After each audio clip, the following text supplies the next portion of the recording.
12 days before it, I moved into a fire lookout above the Absaroka range. The logbook they gave me was already half full.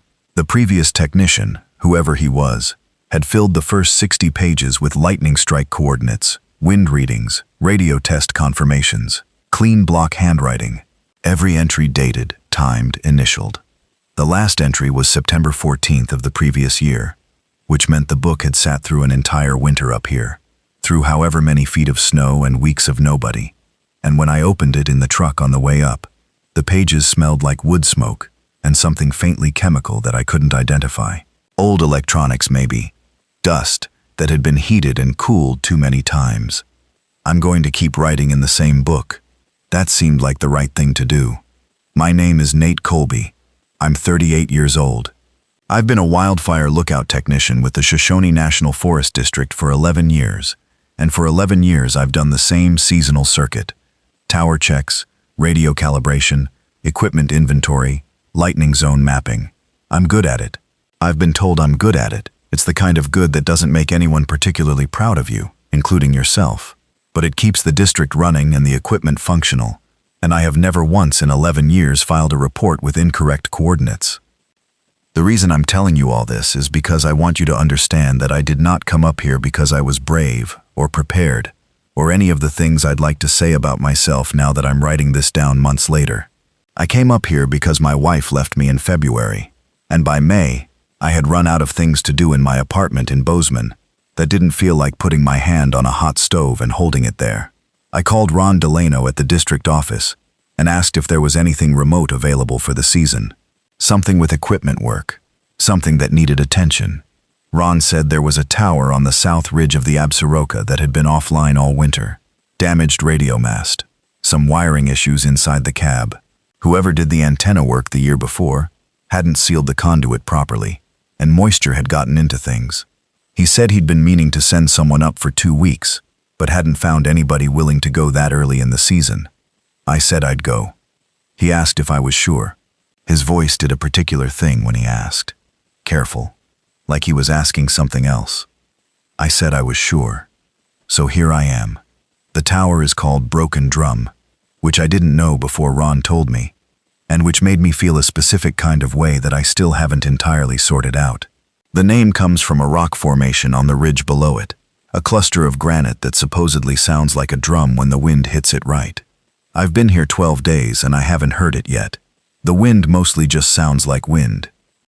The access road is 14 miles of gravel and 2 miles of four-wheel drive dirt that stops being a road about a third of the way up and starts being more of a suggestion.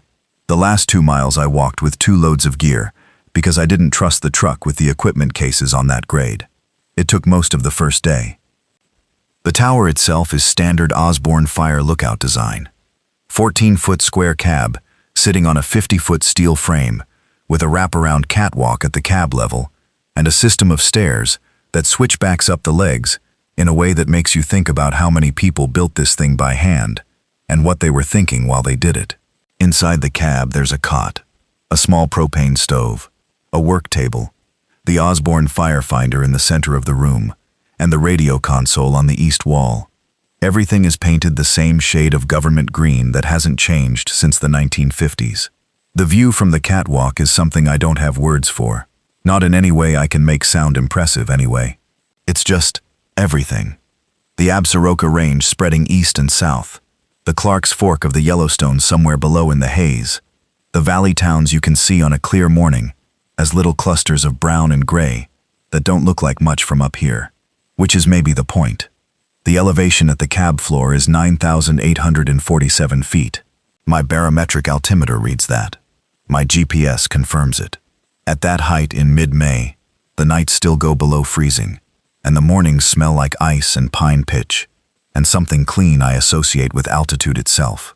A thinness to the air that doesn't smell like anything specifically, but makes everything else smell more precise. I need you to understand that smell, actually, because later, when things got wrong, the first way I noticed was with my nose, but I'm getting ahead of myself. The equipment damage was worse than Ron had told me. The antenna mast had a clean stress fracture about 8 feet up, probably wind damage from the previous winter. and the coaxial cable running from the mast to the radio console had been chewed through in 2 places. Porcupine, from the look of the marks on the insulation. Porcupines love the salt in wire coatings, which is one of those facts about the natural world that's both sensible and deeply irritating when you're trying to get a radio working. I spent the first 3 days on the antenna work and the wiring. The spare coax was in the equipment locker at the base of the tower stairs, along with a can of conduit sealant and a toolkit that was missing 3 specific things I needed, and had 4 things I'd never use. I improvised with what I had. The antenna work required climbing the mast with a cable harness, which at nearly 10,000 feet of elevation in wind makes your whole body feel like it's involved in an argument between itself and gravity. By day 4, I had the primary radio working. The secondary receiver, which runs on a different frequency band for Forest Service intercom traffic, needed a circuit board I didn't have, but I marked it in my report and kept going. I told myself I'd get to it. Radio communication, once the primary was running, was normal. District traffic, weather reports, the usual seasonal startup calls between towers and ranger stations. Nothing unusual. I checked in with Ron twice a day and logged the results. What I did with the rest of my time, those first days, was mostly nothing. I should be more honest than that. I sat on the catwalk for hours. I watched the valley. I made coffee on the propane stove and drank it while the wind moved through the spruce trees on the slope below, and somewhere out of sight, a woodpecker worked at something. I read a water-damaged copy of a Farley Mowat book I found in the storage locker. I ate canned soup for dinner 3 nights running, because I hadn't been thinking clearly when I packed, and had brought 12 cans of soup and not much else in the way of variation. I thought about Lynn a lot, not in the way that's productive, whatever that means. More in the way that you keep pressing your tongue against a sore tooth, just to check if it still hurts. It still hurt. The divorce was finalized in March. 11 years of marriage. We'd met when I was 25 and she was 23, and we'd been the kind of couple that other people found exhausting to be around, early on, because we couldn't stop talking to each other. That's what I remember most, actually. The talking. She'd been a water quality technician for the county, so we had jobs that rhymed with each other in ways we both found funny, and we'd sit on the back porch of the house in Bozeman in the evenings and talk about water tables and lightning patterns and what elk do in winter, and 100 other things that didn't add up to much individually, but together felt like a whole life. I don't know exactly what happened. That's the honest answer. I know she said I was away too much, and that when I was home I was still somehow away, and I know I said things in response to that, which were either defensive or just wrong, and I know that at some point, the talking stopped being the thing we did and became the thing we didn't do. And I know that by the time she said she needed to leave, part of me had already been grieving something for longer than I could measure. She kept the house. I got an apartment with beige walls and carpet that smelled like someone else's dog, and I spent the winter driving to the district office to do paperwork I could have done from home, because I needed somewhere to be that wasn't the apartment. So, the tower. I told myself this was practical. There was equipment to fix. There was work to do. Both of those things were true. But mostly, I just needed somewhere high enough that the weight of my own stupid life didn't feel quite so heavy. And the Absaroka will do that for you. I can tell you that much. At 9,847 feet, your problems are still there, but they're very small and far below. And you are up here, with the wind and the rock and the cold thin air, and sometimes that's enough. Sometimes. The lightning mapping work started on day 5. This is the thing I was actually sent here to do, alongside the equipment repair. The district had been trying to build a more complete picture of the lightning strike zones on the South Ridge for 3 years, and the previous season's data was incomplete because the tower had been offline for part of July. My job was to extend and fill in that map using the Osborne Firefinder, which is basically a precise compass system mounted on the center of the cab floor that lets you take an exact bearing on a smoke column or fire and combine it with another tower's bearing to triangulate the location. For the first week, there were no fires to spot. Too early in the season and too wet from the snowmelt. But I could still map the terrain, identify the drainage patterns and the ridge features, and the clearings where lightning hits preferentially. I have a good eye for this, which sounds like a strange thing to have a good eye for, but it's basically pattern recognition, and I've been doing it long enough that the landscape reads to me in a particular way. What I'm saying is, I was paying close attention to this specific piece of country from the moment I got here, which matters later, because I noticed the changes as they happened, not after. The first thing I noticed that wasn't right was the abandoned camp. This was on day 8. I was scanning the tree line on the east slope with binoculars as part of my morning routine, checking for anything unusual, and about 3 miles out, I picked up the flash of what turned out to be a blue tent. At that distance and through 10x binoculars, it was just a color, but it was in a spot I'd been watching, because it's in a small clearing that gets direct morning sun, which means I'd been watching that exact clearing for 8 mornings, and the tent had not been there yesterday, which meant someone had hiked up to that spot overnight or very early in the morning. That wasn't impossible. There are established backcountry routes in this part of the Absaroka, and serious hikers start early. But something about it sat in the back of my mind. Not quite wrong, just not quite right either. I noted it in the log. Blue tent, east slope clearing, approximate bearing 102 degrees. I watched the tent through the morning. Nobody came out. By afternoon, I'd mostly forgotten about it. Then around 3 o'clock I caught something moving at the edge of the tree line below the clearing, and I got the binoculars back up and watched for about 4 minutes before I decided it was probably a person and probably not a deer, because deer don't walk like that, hunched, slow, stopping and starting with no apparent purpose. I keyed the radio and asked district dispatch if there were any registered backcountry parties in this sector. They checked their records and said no. They asked if I wanted them to call the ranger station in Mititsi about sending someone to check. I said no, not yet. I said I'd watch and see. The figure in the tree line disappeared back into the trees. The blue tent was still there the next morning, still with no signs of occupancy that I could see from the tower. I noted it again in the log. I still don't know whose tent that was. I never found out. By the time things got bad enough that it would have been worth investigating, the world had other things going on. Day 9. This part I want to get right, because it's where I started to really know something was coming, even though I didn't know what. The radio traffic changed. Not suddenly. Not in a way that would have made any single call alarming. But I've been listening to Forest Service radio traffic for 11 years, and I have a feel for its rhythms, the same way you develop a feel for a person's voice over years of phone calls. You know when something in the cadence is off, before you can identify exactly what the off thing is. What happened on day 9 was that there were too many calls, double the usual volume, maybe more. Most of them were routine on the surface. Weather updates, equipment checks, a couple of reported trail closures due to snow on the upper passes. But underneath the routine content, there was a quality in the voices I couldn't put a name on. Terse, in a way that wasn't about efficiency. Careful, like people choosing words deliberately. At 2:17 p.m., there was a call on the emergency channel from Ranger Station 6, in the lower Clarks Fork Valley. It was brief, requesting emergency medical assistance at a trailhead parking area, reported injuries, multiple individuals, nature of injuries unspecified. The response from dispatch was equally brief. 10 minutes later, the channel went quiet and stayed quiet. I logged it. At 7:45 p.m., after sunset, I picked up a transmission on a frequency I wasn't supposed to be hearing. It was bleeding over from what sounded like a law enforcement band, which my radio wasn't set up to receive clearly, but was getting fragments of.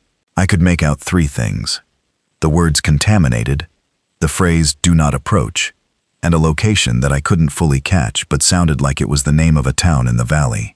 I sat with that for a long time that night. I didn't call Ron. I should probably explain why. The reason is that I've spent 11 years in the Forest Service, and the culture of the Forest Service is deeply, almost pathologically unalarmist.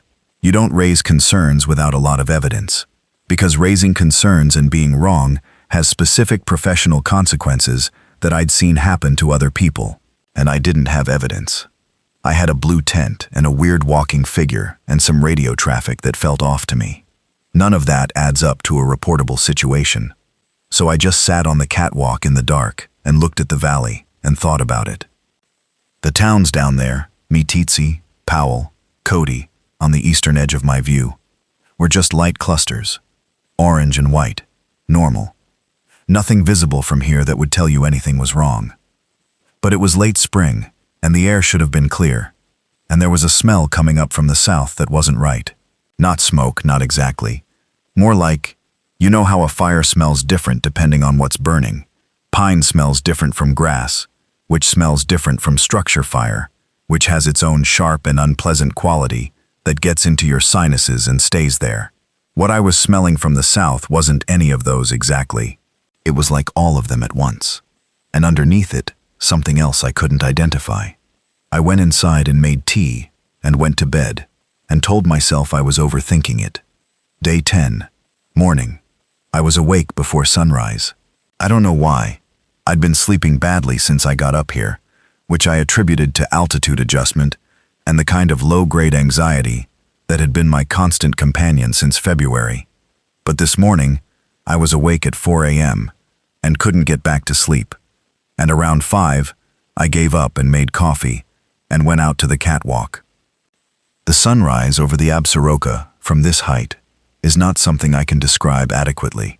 The light comes from the east and hits the highest peaks first, and there's about 30 seconds where the rock goes red gold and everything below it is still dark.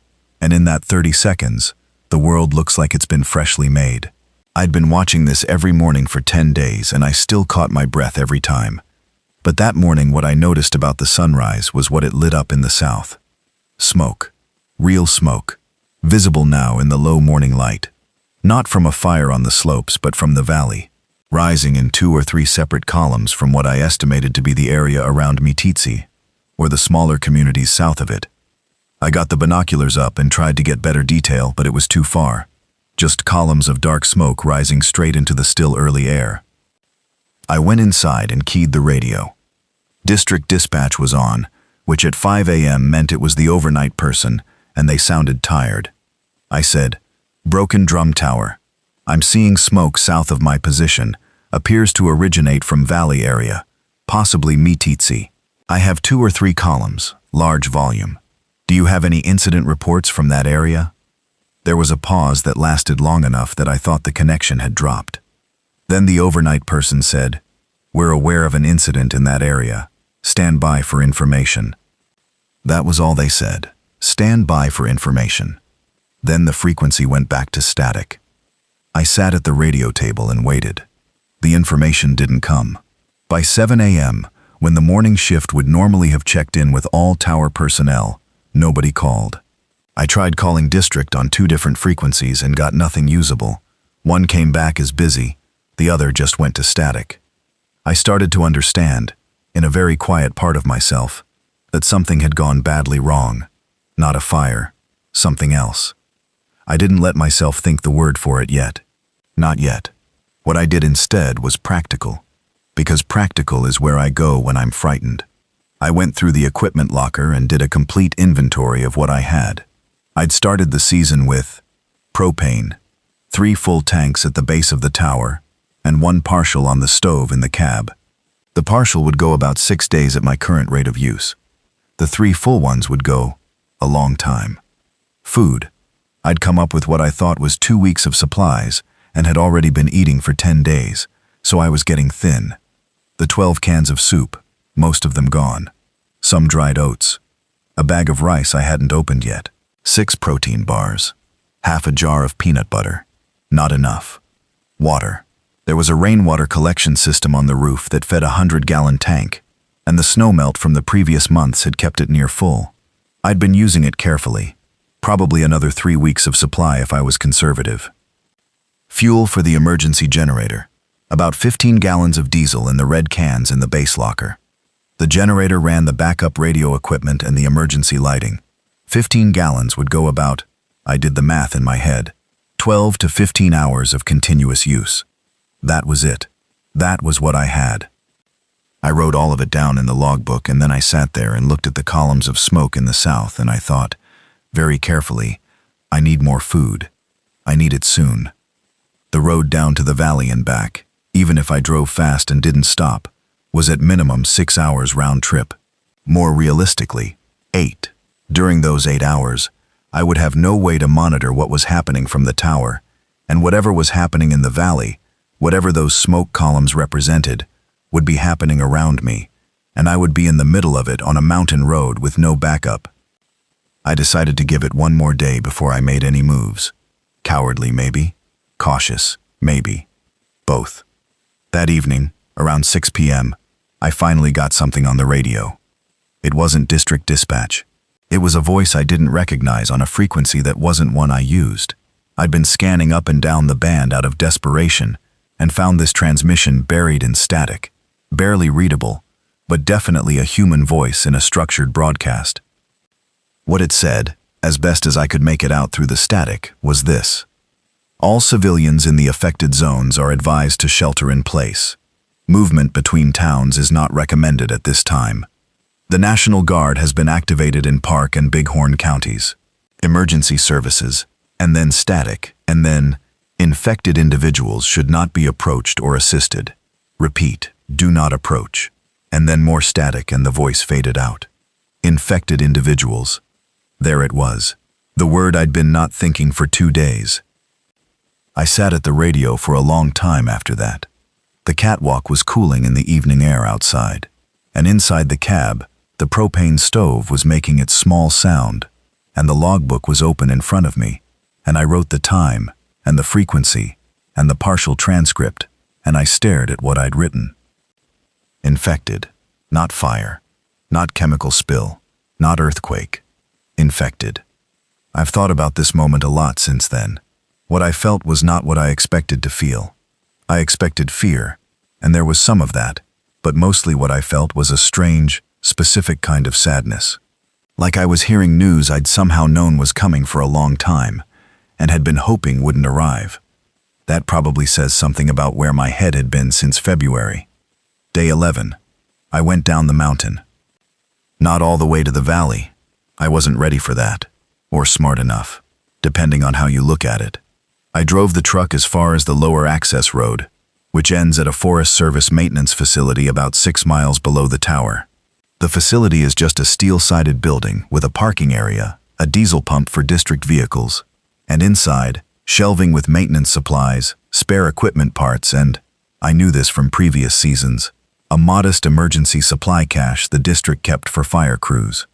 Water purification tablets, MREs, basic first aid, that kind of thing. I took everything that wasn't bolted down. 3 cases of MREs, 2 20-gallon water jugs, a box of water treatment tablets, a first aid kit the size of a small suitcase, 4 additional propane canisters, 2 more gallons of diesel. I loaded it all into the truck bed and covered it with a tarp and drove back up the mountain. On the way back up, I passed the trailhead at the bottom of the access road, and there were 2 cars parked there that hadn't been there that morning. One was a blue Toyota pickup with Montana plates, and the other was a silver sedan with what looked like damage to the front passenger door. Both were empty. The Toyota's door was open on the driver's side. A hiking pole was lying on the ground next to it, half in the gravel and half in the grass. I stopped the truck and looked at the scene through my windshield for maybe 2 minutes. Nobody came out of the tree line. Nothing moved, except a pair of ravens on the power line at the edge of the parking area, doing what ravens do, which is nothing and everything at once. I drove up. The whole drive up I thought about who those people were and where they'd gone and whether they were okay. I know where those thoughts lead, and they don't lead anywhere useful. I know that now. I knew it then too, but I kept doing it anyway. Day 12. The last day before I started counting differently. In the morning I used the truck and made a second trip to the maintenance facility, because I'd thought overnight about what I actually needed, and there were several things I'd left behind. There were 6 jerry cans I'd overlooked on a bottom shelf, which could hold another 30 gallons of diesel. There was a hand-crank radio in a yellow case that would receive weather and emergency broadcasts without needing external power. There was a full case of emergency flares, the handheld kind and the road warning kind.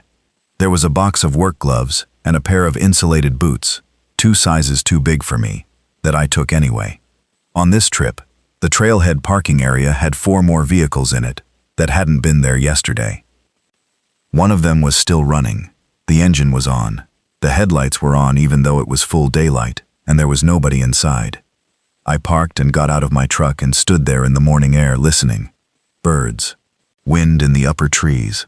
Far away, something that might have been a vehicle engine, might have been something else, moving in the direction of the lower forest road.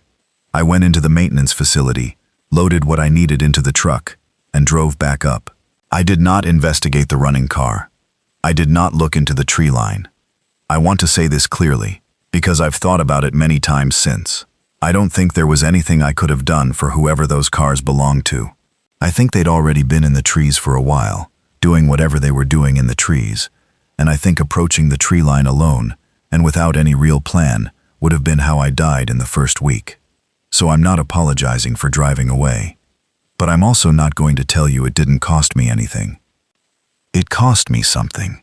I just can't describe exactly what. What I'm calling day one from here is the day I stopped thinking of the situation as unusual and started thinking of it as permanent. I woke up that morning to the radio. Not my radio. The hand crank emergency unit I'd set up on the windowsill the night before. It was playing the same loop it had been playing since I'd gotten it tuned in. The civil emergency broadcast. The one that's supposed to tell you where to go and what to do. I'd heard it maybe 50 times by now. But something in it had changed overnight. The voice was different, flatter, more mechanical. Not automated exactly, but sounding like someone reading from a script in a room that had gotten very quiet around them. The content was mostly the same, but with a new line at the end that wasn't there the day before. It said, "Emergency shelters in Cody, Meeteetse, and Worland are no longer operating. Residents of these areas should proceed to..." And then there was a sound like someone had moved the microphone or bumped it. A hollow crinkle of interference, and then silence for about 4 seconds, and then the broadcast started again from the beginning. No destination. The sentence cut off before it gave a destination. I sat in my sleeping bag on the cot and listened to that loop 3 more times, trying to will the cut-off sentence into completing itself. It didn't. It just kept starting over. Those towns, Cody, Meeteetse, Worland, were the 3 largest population centers in my visual range. They were the lights I could see from the catwalk on clear nights. They were where the smoke had been coming from. I got up and made coffee, and stood on the catwalk in the cold and looked south. The smoke was still there. Bigger now, I thought. Or maybe I was just looking harder. And then, while I was standing there with the coffee going cold in my cup, I saw the helicopter. It was flying north, fast, at an altitude that seemed lower than you'd want for that terrain, following the contours of the ridge rather than flying over it, which is the kind of flight path you use when you're trying to stay under something rather than over something. Military or federal, from the shape of it. It passed maybe a mile to my east, and I tracked it through the binoculars until it disappeared into the shadow of the next ridge north of me. It did not fly over any of the valleys I could see to the south. I thought about that for a while. If you're an emergency helicopter responding to the kind of situation suggested by those smoke columns and that broadcast, you fly over the valleys. You look at what's happening on the ground. You maintain coverage of the affected area. Unless the affected area is the reason you're not flying over it. I went inside and sat at the radio and keyed my call sign and requested a status update from district dispatch. Static. I tried the secondary frequency. Static. I tried the weather service frequency, which is not a two-way channel but is continuously broadcast, and it was working fine, talking calmly about a ridge of high-pressure building through the week, expected daytime highs in the upper 50s at elevation. So the infrastructure for the weather broadcast was still running, but district dispatch wasn't responding. I wrote this all down in the logbook and stared at what I'd written, and then I wrote underneath it, in letters bigger than I normally write, "I think this is actually happening." And then, because writing it made it real, in a way that nothing else had yet, I closed the book and went outside and walked around the catwalk once, slowly, looking at everything. The ridgeline to the north, the east slope, the south with its smoke, the access road visible as a pale scar on the slope below me, for about the first half-mile, before it curved into the trees. Nothing moved that I could see. I went back inside and started a list of things I needed to do to make this tower survivable for longer than 2 weeks. The preparation work I did over the next 4 days was probably the most useful thing I've ever done in my life, and I did it in a kind of calm that I'm still not sure what to make of. It wasn't fearlessness. It was more like the fear was there, but it was pointed in the right direction, at specific problems with specific solutions, instead of just being ambient dread with nowhere to go. The first thing was the supplies. I had enough food now for maybe 3 weeks at normal consumption, more if I cut portions. Water was fine for longer than that. The propane situation was good. The diesel was adequate. The second thing was communications. My primary radio was working, but I was getting almost nothing on the district frequencies. I spent a full day scanning frequencies systematically and building a list of what was broadcasting. The civil emergency broadcast on the hand crank unit, still looping, still cutting off at the same point. A ham radio operator somewhere to my north who was doing his own rolling update on conditions. He called himself Whiskey 7 Kilo, and he was clearly operating out of a fixed location, organized and careful, and what he was reporting was grim enough that I'll come to it later. A law enforcement frequency bleeding through with traffic that was becoming increasingly sparse as the days went by. And buried deep in the lower part of the band, a quiet signal, on a specific frequency, that I want you to pay attention to, because it matters. It was a series of tones, not random, repeated on a cycle. 3 long, 2 short, pause. 3 long, 2 short, pause. I recognized the pattern as a modified Morse code calling signal, the kind that used to be used by lookout towers in the old radio coordination networks before the Forest Service standardized on VHF in the 1980s. The old towers used to communicate with each other on HF frequencies in a specific protocol, developed in the 1940s. I knew about it because I'd done research into the historical Absaroka network 2 winters ago, as part of a district history project that I'd never finished and never submitted. Someone was broadcasting on an old fire lookout frequency. Someone who knew what that frequency was for. I noted the frequency, confirmed the pattern multiple times to make sure I wasn't misreading it, and wrote it all down. I didn't respond to it yet. I wasn't ready. I didn't know what I was dealing with, but I kept listening. The third thing I did was fortify the tower. Fortify is maybe too dramatic a word for what was actually a few practical measures, but let me be precise about what I did. The tower access stairs are on the south face, and they're the only way up to the cab level. No ladder, no alternate access. Just the one switchback stair system. At the bottom of the stairs there's a gate, standard Forest Service design. A tubular steel frame with a sliding latch, not a lock. I found a length of welded chain in the maintenance locker and padlocked it through the gate latch, using a combination lock from my gear bag. Not unbreakable, but it would make noise and take time. The trap door that opens from the last stair, landing into the cab floor. I reinforced it with a steel bar I took from the equipment rack, the kind of bar used for prying open equipment cases. The bar fit across the 2 wooden handles of the trapdoor brackets, with about 2 inches of play on either side, and I secured it with wire. Again, not unbreakable, but I wasn't trying to build a bunker. I was trying to buy time and noise. The windows in the cab are small, about 12 inches by 18, and they're single-pane glass in aluminum frames.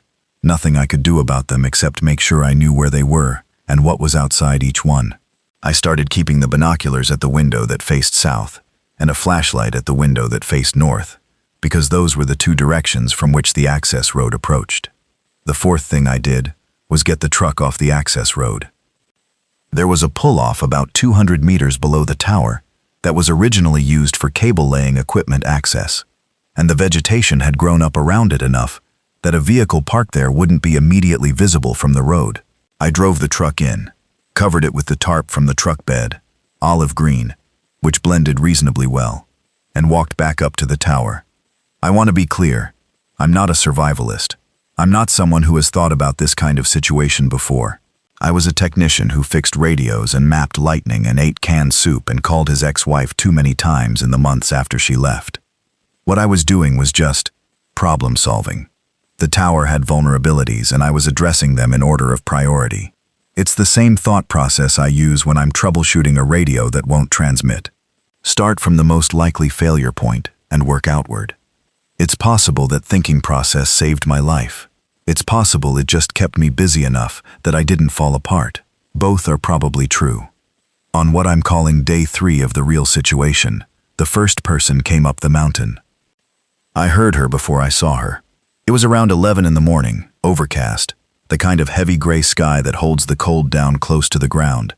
And I was doing my morning scan from the catwalk when I heard the sound of gravel moving on the access road below. Not a vehicle.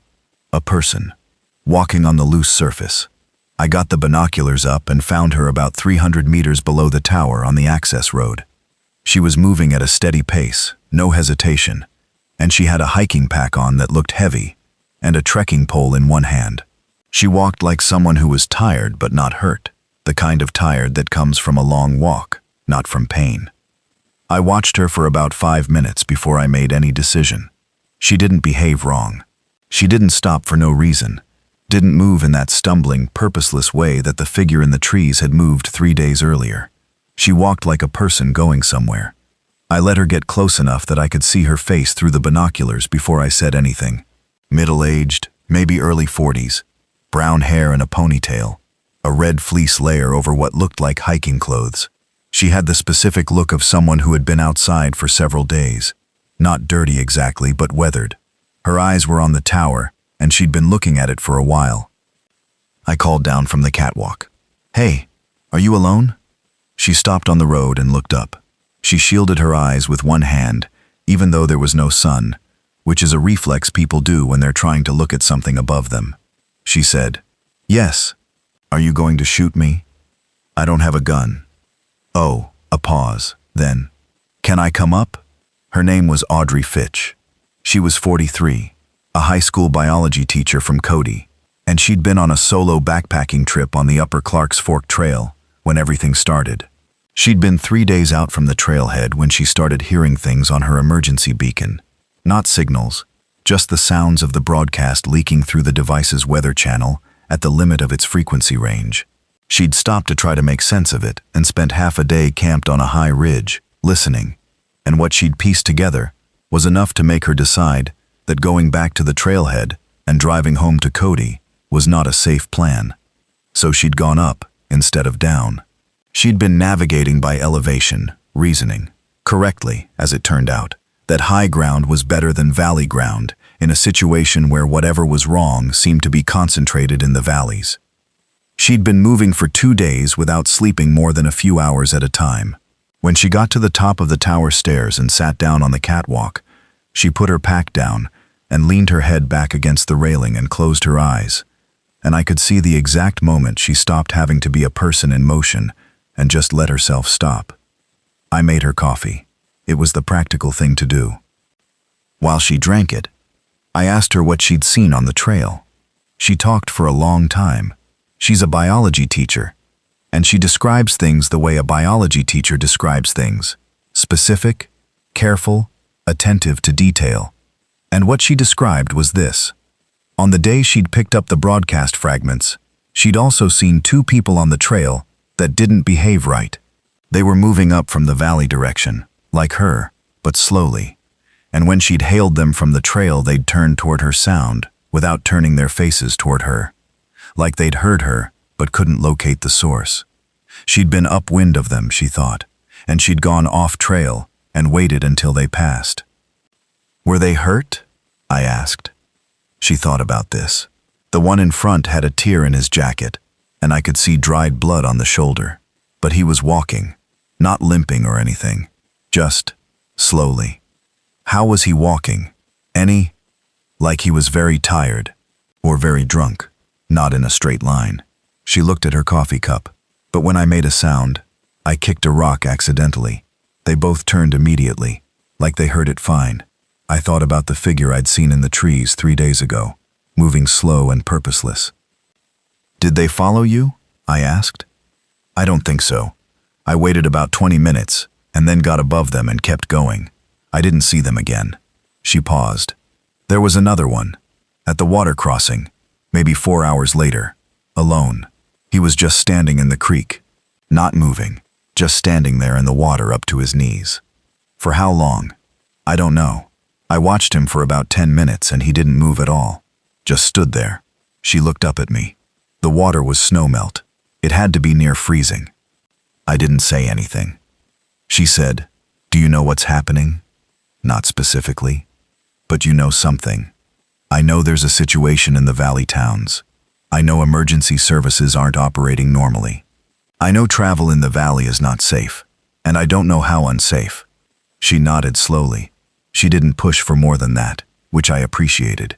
She had the kind of intelligence that recognizes the limit of available information and accepts it, and a lot of people don't have that. "How long have you been up here?" she asked. "The tower?" "About 2 weeks total. The situation's been active for about 3 days as far as I can tell." "What do you have?" "Food, water, propane, diesel for the backup generator, radio equipment, the tower itself." She looked around. She was thinking through the same calculation I'd already done. "How long can you stay up here?" "Depends on how many people are here. By myself, a month or more. With 2 of us, 3 weeks maybe." She was quiet for a moment.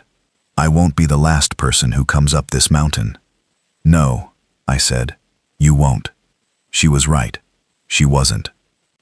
The next morning, before I'd gotten the coffee made, I was up at first light doing a scope of the terrain below, which had become my first act of every day, and I spotted 2 people on the lower part of the access road. 2, together, moving faster than Audrey had, which meant they were fresher, or more scared, or both. I watched them from the catwalk while Audrey was still asleep on the cot. The 2 figures were moving side by side, and one of them was clearly leaning on the other in a way that suggested something about the physics of their relationship. One supporting, one being supported. They got close enough for the binoculars to give me faces, and I noticed things. The one doing the supporting was younger, male, maybe late 20s. A green hiking jacket and jeans that were not hiking jeans. The kind of jeans you put on in the morning, not thinking you were going to be in the wilderness before the day was out. The one being supported was taller and older looking, or maybe just more tired looking, and he had his left arm held close to his body in that specific way that means something is wrong with that arm. I called down when they were 50 meters out. "How many people are with you?" The younger one looked up. He had the same reflex as Audrey, shielding eyes from a sun that wasn't there. "Just us. We're alone." "What happened to his arm?" A pause. The younger one. His name was Patrick Greer, I'd learn. 27. A wildlife photography student from Missoula, who'd been on an informal camping trip. Patrick said. He fell. Couple miles back, on some rocks. The taller one didn't say anything. He looked at the ground. I came down to the gate and unlocked the chain and let them up. The taller man's name was, he said, Denny Marsh. He said it in a way that seemed like he was saying it from a long way off. He was somewhere in his late 50s, gray beard, a Forest Service jacket that he'd either bought or borrowed or found somewhere. And when I got close enough to look at him properly, his color was wrong. Not injured wrong, sick wrong. The pallor of someone whose body is using its resources on something other than maintaining normal function. I asked to look at his arm. He shook his head. Patrick said, quickly, "He's fine. It's just bruised. We checked it out." I didn't push. I should have pushed. "I'll come back to Denny." Patrick was talkative in the way that scared people often are, needing to fill silence because silence is where the fear lives. He told me he'd been camping at the lower trailhead when people started arriving at the parking area in bad shape. Not sick exactly, not visibly injured, but wrong in their behavior. A woman had approached his tent early in the morning, and when he'd said hello, she'd turned toward the sound and continued moving toward him, and he'd realized in a very specific moment, the kind of moment you can't fully explain afterward but that comes with complete certainty, that she was not coming to say hello. He'd grabbed what he could and moved up the trail. He'd run into Denny about an hour up, sitting on a log at the side of the trail with his arm tucked close to his body. Was he alone? I asked. Yeah. He said he'd been hiking and had a fall. When did you pick up with him? Yesterday morning. So, about 24 hours ago, maybe more. 24 hours. I stored that number away. We went up to the cab, and Audrey was awake and made introductions with the efficiency of someone who's already accepted that the social dynamics of the previous world don't fully apply here. The four of us stood in the small cab and looked at each other, and there was a moment of absolute silence where I think we were all separately processing the fact that this was now a group, not just individuals making individual decisions. I told them what I knew. No editorializing, no false reassurance. The broadcasts I'd heard, what they said and didn't say, the smoke in the south, the district communications going dark, my supplies and their time limits, the fact that the access road was the only vehicle approach and that I'd moved my truck off it. Patrick asked what we were going to do. I said, right now we're going to wait, watch, and conserve. He said, for what? For information, I said, and for anyone else who's coming up. Nobody came up for 2 days. Those 2 days were their own particular experience. 4 people in a 14 by 14 cab with 1 cot, a propane stove, a radio console taking up a third of the wall space, and a trapdoor in the floor. We worked out a sleeping rotation that used the cot for whoever was most exhausted and floor space for the others, with sleeping bags and pads arranged like a puzzle. The smell of 4 people in a small space at altitude is a specific thing. Not unpleasant exactly, but very present. Wool and sweat and boot leather and the particular dry dustiness of people who haven't been near a shower in a while. I kept the radio on low continuous. Audrey helped me with the frequency scanning because she had good ears and a patient attention for the kind of repetitive work that drives some people crazy. Between us, we built up a clearer picture of what was transmitting. Whiskey 7 Kilo, the ham operator to my north, was the most useful source. He was operating out of what he described as a fixed rural location. He didn't give coordinates, which was smart, and he was doing rolling updates every 2 hours through the day. What he was describing in his calm, slightly formal ham radio voice was the shape of the outbreak. It had started in the lowest elevations, in the towns along the Shoshone and the Bighorn, and was moving outward from those population centers in the way that things move when there are roads between them. The infection spread person to person through contact with infected individuals. The infected didn't behave like sick people. They behaved in a way that he described, carefully, as target-oriented.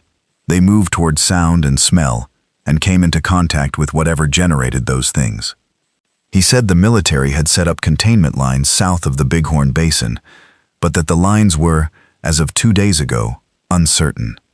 He said, very carefully, that the time between contact with an infected individual and the manifestation of symptomatic behavior was variable.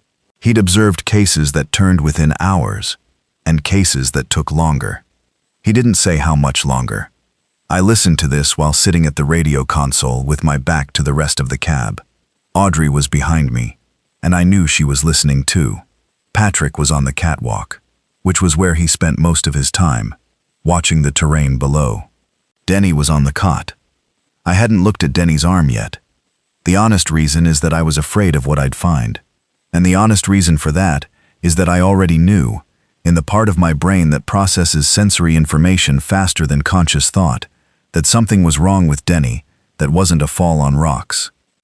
I'm going to tell you what happened with Denny, but first let me tell you about Roy Stillman and the dog. Roy came up on day 5, late afternoon, and he came up the mountain differently than anyone else had. He came from the north, which was not the direction of the access road. He came across the high ridge that connects the Broken Drum position to the next peak north, and he had a border collie following him on a rope leash, which he explained later was because Fig had a tendency to chase everything she saw, and he couldn't afford the noise. He appeared on the north catwalk without any warning, just stepped into my line of sight from the observation platform, and I will be honest about what I did. I dropped everything I was holding and backed against the interior wall of the cab in a way that was not dignified. Audrey, who was inside, came out to the catwalk with one of the long-handled fire tools we'd been keeping near the trapdoor and planted herself in front of me. Roy said, "Whoa, easy. I'm going to keep my hands where you can see them, okay?" He was a big man, somewhere in his late 50s, with a gray and white beard and a canvas jacket, and the particular build of someone who has spent decades doing physical work and hasn't stopped. The dog sat down beside him, with the kind of immediate obedience that told you it had been specifically trained, not just generally well-behaved. I talked to him from behind Audrey for about 5 minutes before I let him in. I'm not embarrassed about that. In those 5 minutes I established his name, what he'd been doing before, where he'd come from, how he'd gotten here. Roy Stillman, 57. Former Shoshone National Forest Ranger, 12 years service, retired 8 years ago. Had been running a cattle operation in the high pastures on the north slope since then. When things had gotten wrong in the valley, he'd driven his truck as far up the ranch road as it would go, walked the remaining distance across the ridge. "How far did you walk?" I asked. "About 11 miles, he said, like it was nothing. He'd been a ranger. 11 miles in mountain terrain was an afternoon for him. Alone? Just the dog? Alone, he said. Then, my wife and I, we had a disagreement about where to go. She went to her sister's in Thermopolis." He said it flatly. The way you say things that cost something when you've already paid the cost and there's nothing left to do about it. I let him in. Roy Stillman was, in the first week, the most valuable person in our group. Not because of his size or his physical capability, though both were real. Because he knew this country. He knew the North Ridge routes and the hidden water sources, and which of the old ranger stations had been restocked in the last few years. He knew the fire access network, which roads were still passable in early season, which ones were blocked by snow until late June. He knew where the old lookout trails went and what they connected to. He also knew something about the infected that none of us had yet. He'd seen more of them than we had. In the days between the start of the outbreak and his arrival at the tower, he'd encountered several on the ranch property and on the lower trails, and he'd had time to observe them carefully from distance. What he told us about them over dinner that first evening, canned soup again. I was running low on variation, but we were rationing. Changed how I thought about our situation. "They're not fast," he said. "People keep expecting them to be fast. They're not. They walk. Slow, sometimes. Other times at a normal pace. But they walk." "Do they run?" Patrick asked. "Not that I've seen. They can't." He thought about the right word. "They can't plan. They can't look at a door and work out how to open it. They can't climb. They hear something and they go to it. And when they get there, He stopped. "They don't think. They just respond. Loud noise, they go to the noise. Fresh smell, they go to the smell. You're quiet and downwind, they walk right past you." "How many did you see?" Audrey asked. "Between the ranch and here, 14, maybe 15. They came from the lower pastures, following the fence lines. They followed the fence line because it's a path." He looked at his soup cup. "Animals use paths. They use paths. So they're kind of like animals?" Patrick said. Roy looked at him. "What's an animal?" There wasn't a good answer to that. I was watching Denny while Roy talked. Denny was across the cab from the rest of us, sitting with his back against the east wall, and he was sweating. The temperature in the cab was in the mid-50s, and the rest of us were in light layers, and Denny was sweating through his shirt. After dinner, when Patrick and Audrey were doing the dish cleanup with the minimum water possible, I asked Roy to come outside with me. On the catwalk, in the cold evening air, I told him what I'd noticed about Denny, the pallor, the arm held close to the body, the sweating. Roy didn't say anything for a moment. I said, "Patrick says he fell on rocks." "Yeah," Roy said. "People say things." The way he said it told me he'd already noticed the same things and come to the same conclusions I had. "What's the time frame?" I asked. "That you've seen?" "I'm not a doctor. I'm not asking for a medical opinion. I'm asking what you observed." He thought about it. "The people I saw on the ranch, the ones I watched before they were fully. The window was different in each case. One man I saw was bitten in the morning, and by afternoon, he was changed. Another one I watched from the barn for 2 days before she turned." He paused. "There may be factors I'm not accounting for. Location of the bite, how deep. The individuals, I don't know. I don't know what matters. Denny's been showing these signs for how long?" Since he got here, from what I can see. Maybe before. Roy looked out at the dark shape of the ridge. We need to address this. I know. Not tomorrow. I know. We went back inside. I couldn't sleep that night.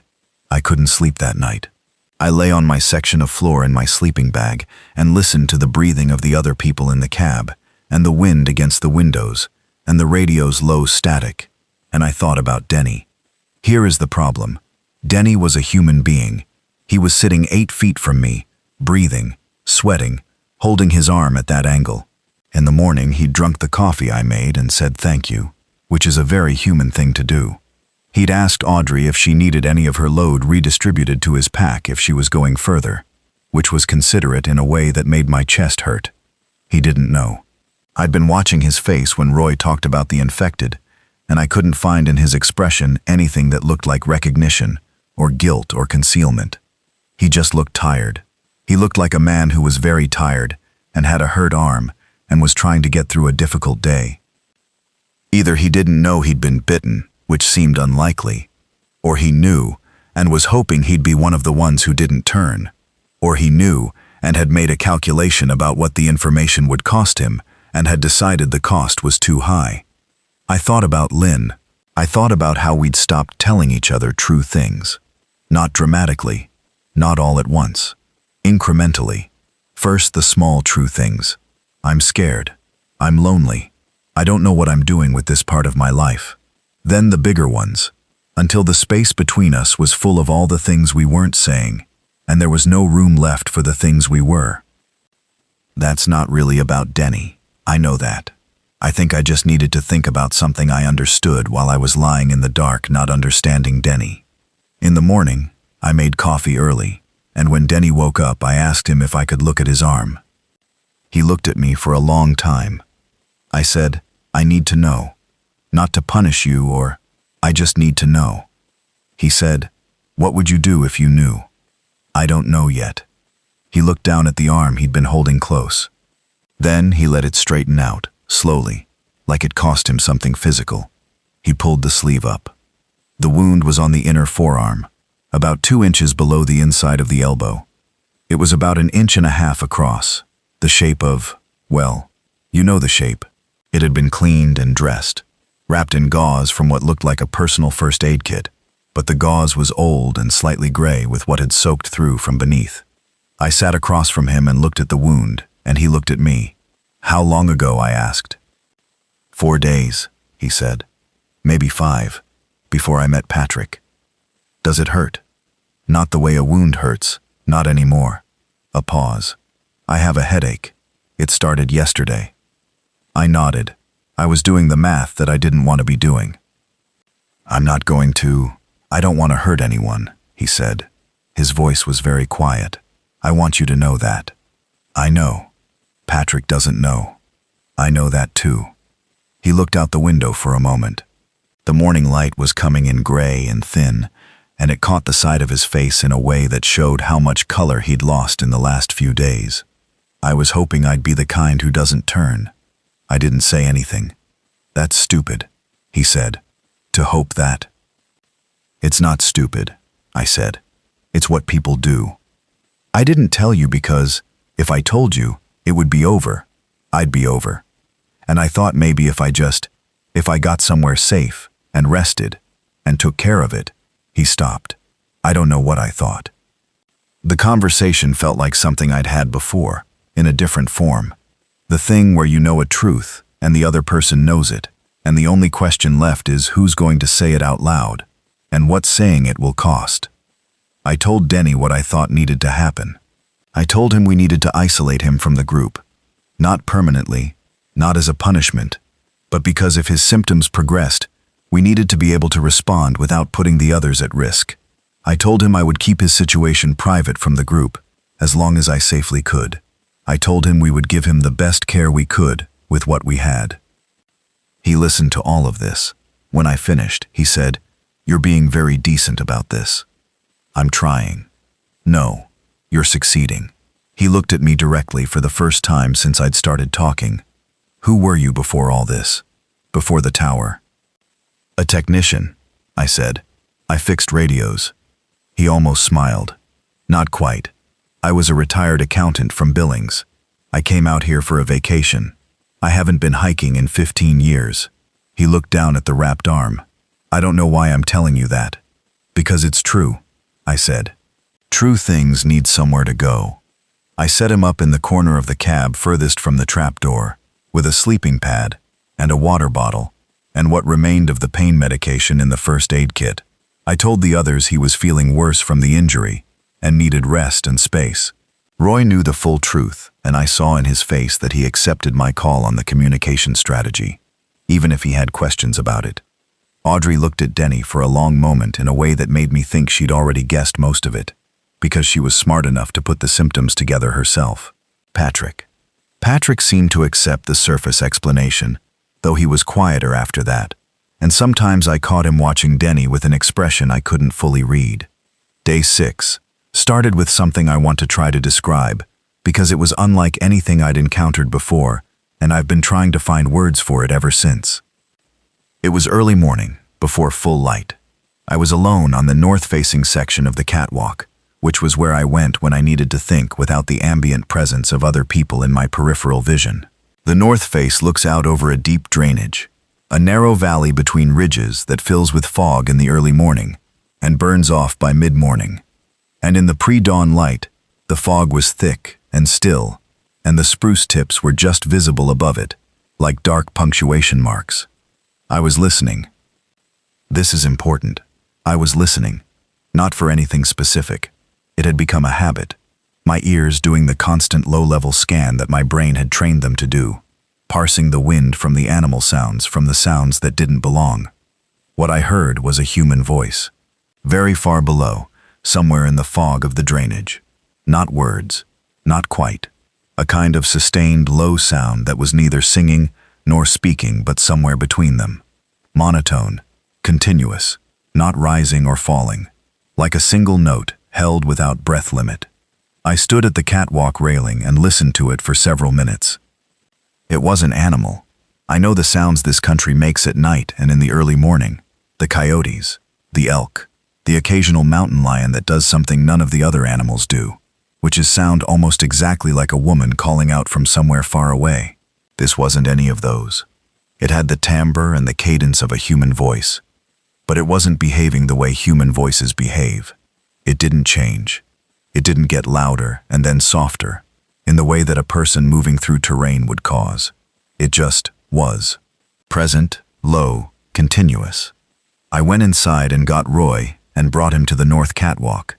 He listened for less than 30 seconds before he said, "Yeah. What is it?" He was quiet for a moment. I heard something like that twice. On the ranch, at night. Once from the north pasture and once from the draw behind the barn. And, by morning both times, I found evidence of them in the area. Large group, moving through. They vocalize? Some do. Seemed to be a few in each group that made sounds like that. The rest were quiet. We listened to it together for a while. The fog was starting to thin as the sky brightened, and the sound remained constant in the drainage below. "Are they coming up?" I asked. "I don't know," Roy said. "But they're there." "How many?" He shook his head. I went inside and checked on Denny. He was asleep. His breathing was irregular, not right, the rhythm slightly off, with longer pauses between breaths than you'd expect. His forehead was burning when I touched the back of my hand to it, which is an unscientific way of saying his fever was high. I sat beside him for a few minutes. The logbook was open on the work table, and I wrote down what I'd heard in the drainage, and the time, and the estimated bearing, and then I closed the book and looked at the ceiling of the cab, which had water stains in the corners from years of moisture, and small marks where equipment had bumped against it, and I thought about how we were on a tower, on a mountain, in a situation that was getting less survivable by increments. By the time I came back outside, the sound from the drainage was gone. The next 36 hours were the most complex period we'd had so far in terms of group dynamics, and I want to be careful about how I describe it, because I don't want to make it sound like a drama with sides. It wasn't like that. It was 5 people in a small space with incomplete information and genuine fear, trying to make decisions that might kill them if they were wrong. Denny's condition progressed to a point where Roy and I had to have the conversation with Audrey and Patrick that we'd been deferring. We did it at the work table with Denny on the pad in the corner, asleep and turned toward the wall, and Fig curled against Roy's feet and Patrick staring at the tabletop. Audrey already knew. I could tell from her face before I started talking. Patrick, when I explained it, did not react the way I expected. He didn't panic, didn't get angry, didn't do any of the explosive things I'd been preparing myself for. He went very still. He looked at Denny's back, and he was quiet for a long time. Then he said, "I should have made him tell you when we got here." "You didn't know what you were looking at," Audrey said. "I did," Patrick said. He kept looking at Denny. "I did know. I didn't know exactly, but I knew something was wrong, and I chose to believe the false story because—" He stopped. "Because it was easier." Roy said, "What happened to his arm, Patrick? What actually happened?" Another long pause. At the trailhead, in the parking lot, there was a woman. She was already. He was choosing words carefully, in the way you do when you're not ready to say the full thing, but know you have to say something. He was trying to help her, and she grabbed his arm. He pulled away. I saw the wound when he pulled away, and I told him we needed to clean it right away, and he said he'd do it. He'd taken care of it. Did you believe him? I wanted to. Nobody said anything for a while. I have thought about this moment many times since. The ways people choose to believe things that are easier than the truth. I am not putting Patrick down for this. I have done the same calculation in different situations, and I understand exactly what it feels like to choose the belief that costs less, even knowing the real cost might compound later. We talked about what we were going to do. There are things I won't write in detail here, not out of squeamishness, but because some things don't belong in a record that might be read by people who didn't live through them. What I will say is that we made a plan, and we executed it with as much care as we could manage. And Denny didn't suffer, and the four of us who remained were never entirely the same after that day. Audrey sat with him for the last hour. She held his hand, which seemed like the right thing, and also the bravest thing I saw anyone do during that whole period. Patrick stood outside on the catwalk facing out, and I could see his shoulders from the window, and they didn't move. Roy and I were practical about the aftermath. It was the only way to do it. In the evening, I went to the logbook and tried to write something about Denny, and found I couldn't do it in the clinical format I'd been using. So I wrote his name and his age. 61, as it turned out, he'd told Audrey, and the fact that he'd come up here from a parking lot in the valley, trying to get somewhere safe, and that he'd said thank you for the coffee, and that at some point, before the end, he'd told Audrey he was glad he hadn't died in the parking lot alone. I wrote that down because it seemed like something that should be in a record somewhere. A week into the real situation, the smoke in the south was still there, more diffuse now, spread across a wider part of the sky. On clear mornings it turned the sunrise an ugly amber color. On overcast mornings it was invisible, but I could still smell it. The valley smoke that had been in the air since the first days. Something I'd been breathing for so long that I only noticed it when the wind shifted and brought clean air from the north for a few hours. We had settled into routines that had the feeling of permanence, even though none of us would have admitted that. Morning.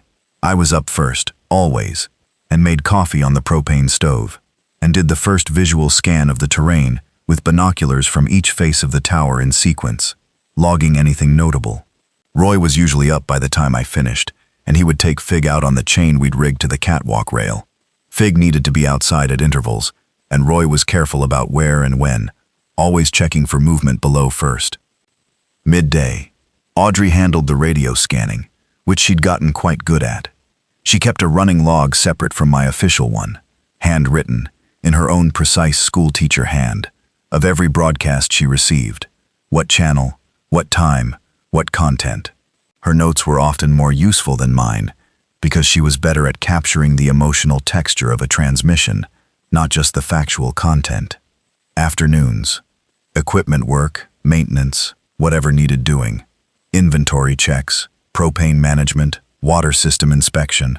Patrick had become the person who did these tasks without being asked, which was his way of managing what he was carrying. I didn't comment on it.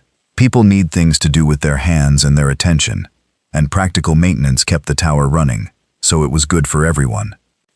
Evenings. We ate together and talked, which was its own kind of survival.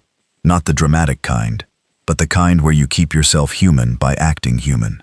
Audrey told us about teaching biology, about the specific satisfaction of the moment when a student who'd been not getting it suddenly got it, the way their face changed. Roy talked about the ranch, about cattle, about the particular kind of relationship you develop with land when you work it every day for years. Patrick didn't talk much about before, but he asked questions, and questions are a form of talking. I talked about Lynn, once, near the end of the first week, in a way I hadn't planned. We were doing the dishes by lamplight, the emergency battery lantern on the table, giving everything a flat white glow, and Roy said something about his wife's sister's house in Thermopolis, just a small reference, not a bid for sympathy, just a fact that slipped out. And I said something about how I didn't have anyone to worry about in the valley, and what that felt like, and somehow I ended up talking about the apartment with the beige walls and the carpet smell, and why I'd called Ron Delano, asking for the most remote assignment he had. Audrey listened to all of this without interrupting, which is not nothing. When I was done, she said, "You came up here to be alone, and now you're stuck with us." "I came up here to not be in the apartment," I said. That part worked. She almost laughed. It was a quieter, almost laugh than it would have been in a world where things were normal, but it was the same impulse. I think about that conversation sometimes, when I'm trying to measure what I was before the tower and what I became after it. The incident with the helicopter happened on day 9. I'd been watching a pair of helicopters moving east to west along the high ridgeline to the north of my position every morning for 4 days. Always at the same time, roughly, within about 30 minutes of each other. 2 machines, flying in loose formation, military type, large rotor, at an altitude that kept them below my elevation but above the valley floor. I'd logged them each day. I'd concluded they were doing something consistent, a survey route, or a patrol, or maybe just transit between 2 points. Whatever it was, they avoided the valleys. On day 9, one of the helicopters was not in formation when I spotted them. The lead was flying normal, steady. The trailing one was off, altitude inconsistent, flight path wandering laterally in a way that was wrong for mountain flying at that speed. It was the kind of behavior that means either equipment malfunction or pilot impairment. As I watched, the trailing helicopter dropped its altitude significantly. Too low, clearing the north ridge by what looked like barely 100 feet, and then its flight path angled toward me, toward the tower. I was standing on the catwalk holding the binoculars, and the helicopter was coming toward my position, and I made a decision. I went inside, grabbed the handheld emergency flare, came back out, and fired it. The flare popped out and arced red above the tower, and the helicopter, which was now maybe half a mile out and maybe 200 feet below my catwalk elevation, veered toward me, correcting course to my position. Roy was outside immediately. "What are you doing?" "Flagging them down. You don't know who's in that aircraft. I know it's in trouble." He looked at the helicopter. He didn't argue further. The helicopter descended toward the slope below the tower, looking for a landing spot, and it found one, a small clear area about 400 meters below my position on the east face, a rocky clearing that I'd identified in my terrain mapping as the only place flat enough for a landing within reasonable distance. It came down rough, not a crash, but a hard landing, with a bounce that I could feel distantly as a vibration in the tower frame. The 4 of us went down. Roy had the come-along bar from the equipment rack. Audrey had the first aid kit. Patrick had nothing, which I noticed, and I handed him a hatchet from the work locker. I don't know why. It seemed like the right thing to have in hand. The helicopter was a Black Hawk. The engine was winding down when we reached the clearing, and the rotor was slowing. Through the canopy, I could see one person in the pilot's seat. We stopped 20 meters from the aircraft and waited. I watched the pilot's movements through the canopy. The pilot's head was moving in an irregular way. Roy put his hand on my arm. The door of the helicopter opened, and the pilot fell partway out before catching himself on the doorframe. He was in a flight suit, helmet still on, and when he turned his face toward us, I could see through the visor that he was wrong. The specific kind of wrong that I'd seen described by Whiskey 7 Kilo, and confirmed by Roy's ranch observations and Audrey's trail encounter. He was still himself enough to have gotten into that aircraft and flown it for however long, and landed it, however roughly. But he was in the middle of whatever process happens, and I could see it in the way he moved, mechanical, purpose-driven in a blunt animal way, orienting toward us not because he recognized us, but because we were there. We backed up, all four of us, together, quiet, without a signal from me. The pilot followed, slow, unhurried, across the rocky clearing, still in the flight suit, helmet still on, which meant his face was partially protected, which was something I was aware of in an abstract way while I was backing up. Roy said very quietly from beside me, uphill, around to the access road side. We went uphill. The pilot followed. He could navigate terrain. I saw. He picked his way through the rocks the same way we did, not gracefully, but adequately. He was responsive to obstacles the way you're responsive when your body knows how to move even when your mind doesn't. We got around the east side of the clearing and onto a rock shelf above it, and the pilot was still in the clearing below, navigating toward where we'd been, not quite where we were. Roy was right about the elevation advantage. Uphill gave us options. We went back to the tower. We locked the chain gate. We went up. I didn't look back until we were at the catwalk level. From up here, the clearing was visible, the helicopter sitting in it, rotor now fully stopped. The pilot was at the edge of the clearing, at the tree line, not moving, just standing, the way Audrey's man had stood in the creek. Patrick said, "What happens to him?" Nobody answered. He didn't come up the mountain. The slope was steep, and the footing was loose, and the access was the road, which was around the other side of the ridge from where he'd gone. I watched him through binoculars intermittently through the afternoon, and he stayed in the area of the clearing, sometimes moving, sometimes standing. By evening, I couldn't find him in the scope. What the helicopter gave us, once we went back down the next morning carefully and confirmed the clearing was clear, was significant. The aircraft was not something we could fly. None of us had any aircraft training, but it was full of other things. Military rations, vacuum sealed, 4 cases of them in the rear compartment. This was the most important thing. An equipment kit that included a water filtration system, lithium batteries, chemical light sticks, a medical kit substantially better stocked than our Forest Service one, a handheld military radio, encrypted, which meant we couldn't use it to transmit to military networks, but which scanned a much broader frequency range than my station radio, and a sealed document tube, the kind used for maps and sensitive documents. I opened the document tube on the catwalk that evening.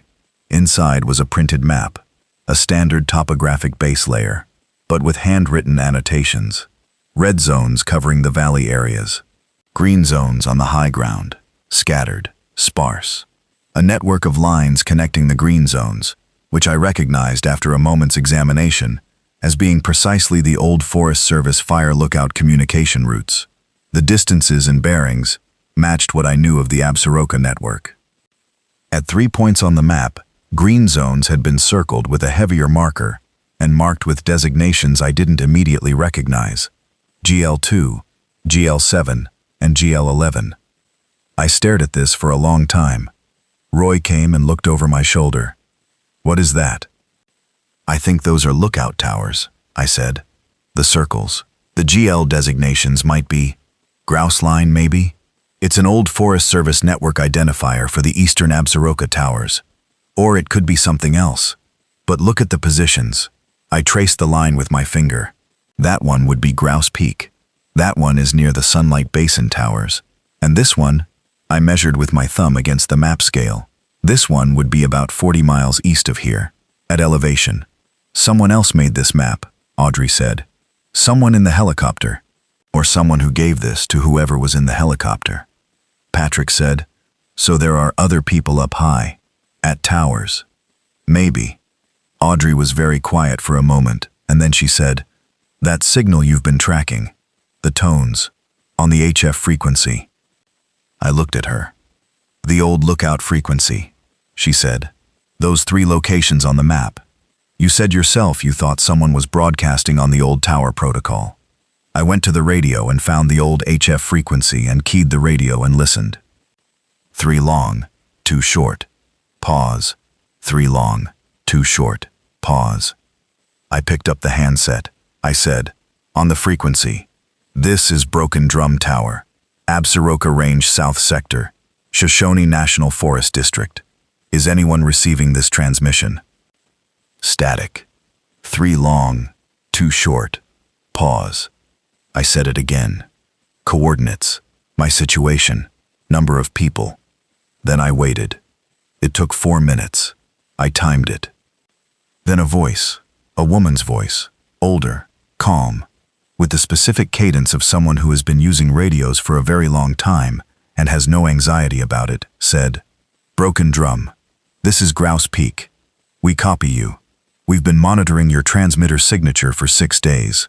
We're glad you found the frequency." Her name was Vivian Price. She was 63 years old, and she had been the Grouse Peak lookout for 12 seasons, longer than almost anyone in the district, and she had known about the old HF network protocol because she'd been operating here since before the standardization to VHF, and she'd maintained the old equipment alongside the new, out of a stubbornness she cheerfully admitted to.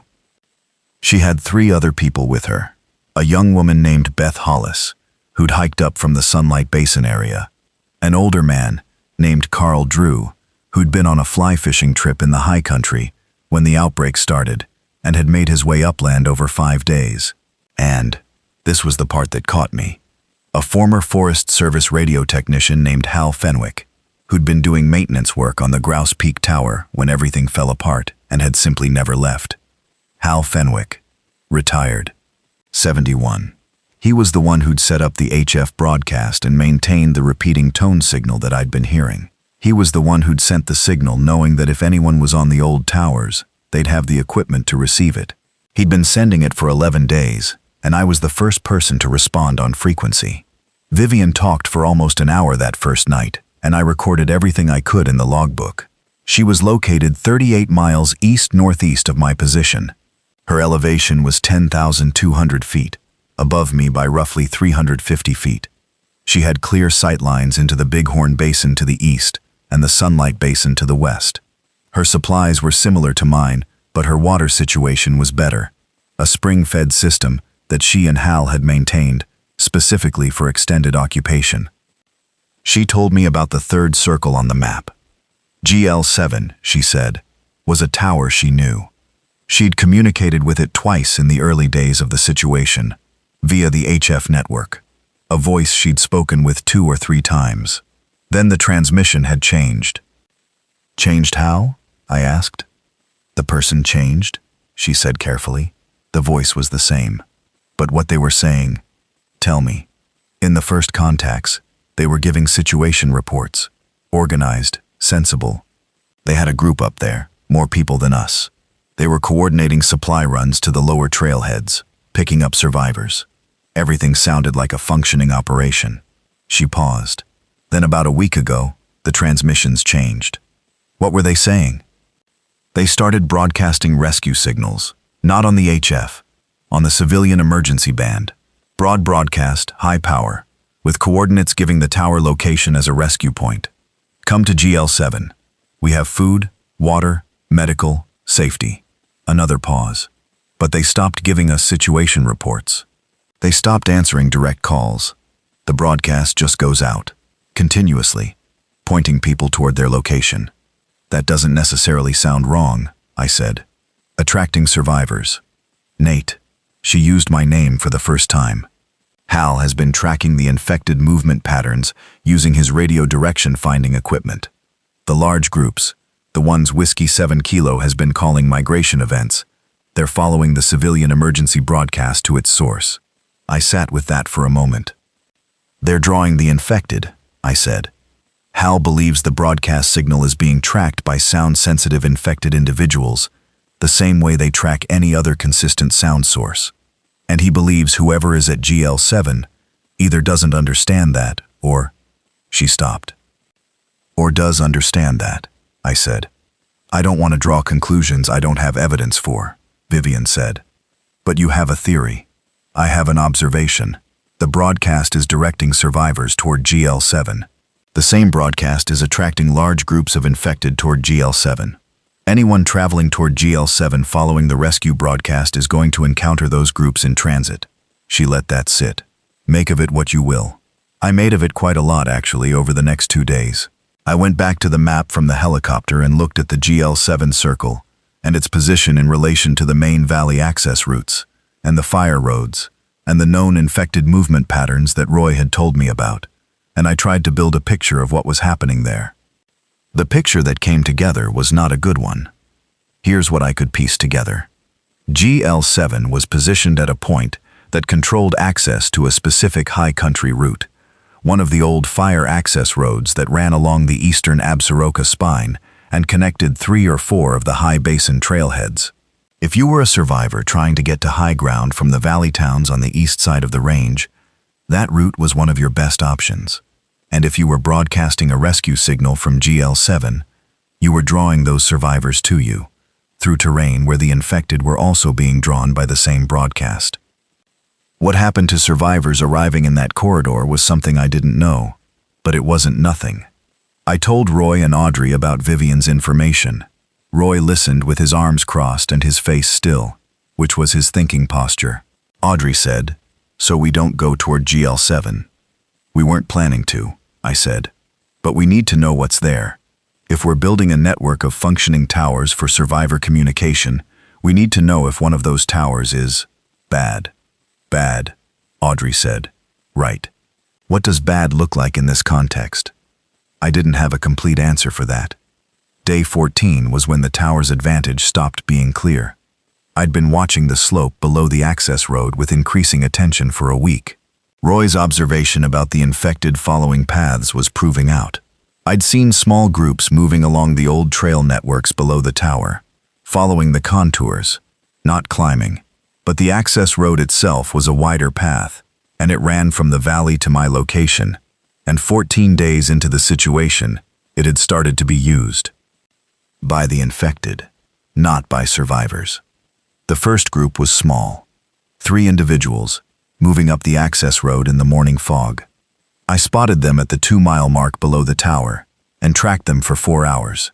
They moved slowly, but they moved upward with the consistency of things that couldn't be diverted. They weren't coming to the tower specifically. They were following the road the way any path follower follows a path, but the path led here. By afternoon, they were at the lower trailhead below the access road junction. Roy and I watched them from the catwalk with binoculars, taking turns so the binoculars didn't have to move from our faces. One of them stopped at the running car that had been sitting in the trailhead lot since day 1. It crouched down by the front tire and stayed there for a long time. I don't know what it was doing. The other 2 stood in the lot, not moving, facing different directions, as if they were waiting for something to happen. In the evening they were gone. I didn't see them leave. One survey of the scope they were there. Next survey they weren't. Roy said, "We need to start talking about the next place." "Not yet," I said. "The chain on the gate. The chain is not the problem. The problem is they've found this path. When they find it, more of them come. I've seen this pattern. Once a route is established, how long do we have?" He thought about it. "Hard to say. Days, maybe a week or 2. But it'll get worse, not better." He looked down at the access road. "We need a plan." I went inside and started making a list. What was above us in terms of terrain was limited but real. The ridgeline to the north connected to the Grouse Peak area at sufficient elevation, but the route was difficult. The kind of route that experienced hikers can do in summer conditions, but that kills the unprepared in late spring or early fall. It had nothing in the way of shelter, and the pass at its highest point was likely still snow-covered. What was east of us were the Sunlight Basin connections. Fire access roads that Roy knew well from his ranger days. Roads that in places were not roads anymore, but were still passable on foot. Several of the old fire patrol cabins along those routes were still in the Forest Service inventory, and some of them had been restocked within the last few years. South was the direction of the valley, and I wasn't going south. West was deep wilderness. Yellowstone country, and that had its own complications that I didn't want to face without better information. Roy spread his mental map on the table. He didn't have a paper map of this specific area, but he had something better. 12 years of walking these routes as a ranger, which means he had the terrain in his memory, the way you have a familiar house in your memory. He could tell me distances and grades and water sources and the specific locations of features that wouldn't be on any map I had. There's a patrol cabin, he said, 4 miles east-northeast, at about 9,400 feet. I know it was restocked 2 summers ago, because I helped do the restock as a volunteer. It'll have food, water storage, first aid, and emergency radio. What's the capacity? 6 people, comfortably. More if you're not worried about comfort. What's the route to it from here? He described it. A traverse across the east face of the ridge, below the crest, through a section of old burn that would be open ground with good sight lines. Then into the timber on the far side, following a creek drainage north. The cabin was at the head of the drainage. What about the snow? I asked. At that elevation in mid-May, there'll be snow on the north faces. The traverse is mostly south-facing. It should be passable. How long is the route? At normal pace, 3 hours. With a loaded pack, 4 to 5. We all looked at each other around the table. Audrey said, "That's the plan." "Not yet," I said. "The tower has the antenna. The tower is how Vivian can find us, how Whiskey 7 Kilo can hear us. If we leave, can we rig something?" Patrick said. "Leave the antenna running?" I thought about that. The backup generator would power the radio equipment for 12 to 15 hours unattended. The secondary receiver I'd been working on. I'd never finished getting it operational, but it might be closer than I thought. If I could get the secondary running on the old HF frequency and set it to broadcast the beacon tone automatically, the tower would continue to signal even after we left. "Give me 2 days," I said. I worked on the secondary receiver for 36 hours, with maybe 4 hours of sleep between them. Patrick helped where he could. He had no radio background, but he was good with his hands, and he could hold a component in place while I soldered, and he could identify parts on a diagram and hand them to me without mixing them up, which matters more than it sounds. The problem with the secondary receiver was the circuit board, which I diagnosed from the beginning as the primary failure point. I didn't have the replacement board. What I had was the damaged board and the components I'd identified as failed. I could replace the components if I had the components. I had some of them, not all of them. The specific capacitor that had failed in the output stage was a 47 microfarad unit, and I didn't have that value in the repair stock. What I had was a 33 and a 22, which together would, in parallel, give me approximately 55 microfarad, which was not 47, but was in the range. In normal radio repair work, I wouldn't do that. It's sloppy, and it introduces a variable. In this context, sloppy was fine. I needed functional, not precise. It worked. At 2 in the morning on the second day, the secondary receiver powered up and received signal, and when I fed the beacon tone pattern through it, the speaker output was clean. I programmed it to transmit on the old Lookout HF frequency, set the beacon running, and connected it to the backup generator with a fuel-conserving duty cycle. 10 minutes of broadcast per hour that would extend the diesel to nearly 60 hours. Then I woke Roy and Audrey and Patrick and told them we were leaving in the morning. There are things about the night before we left the tower that I've thought about more than almost anything else. Not dramatic things, small ones. I went through the logbook and tore out the pages from the beginning.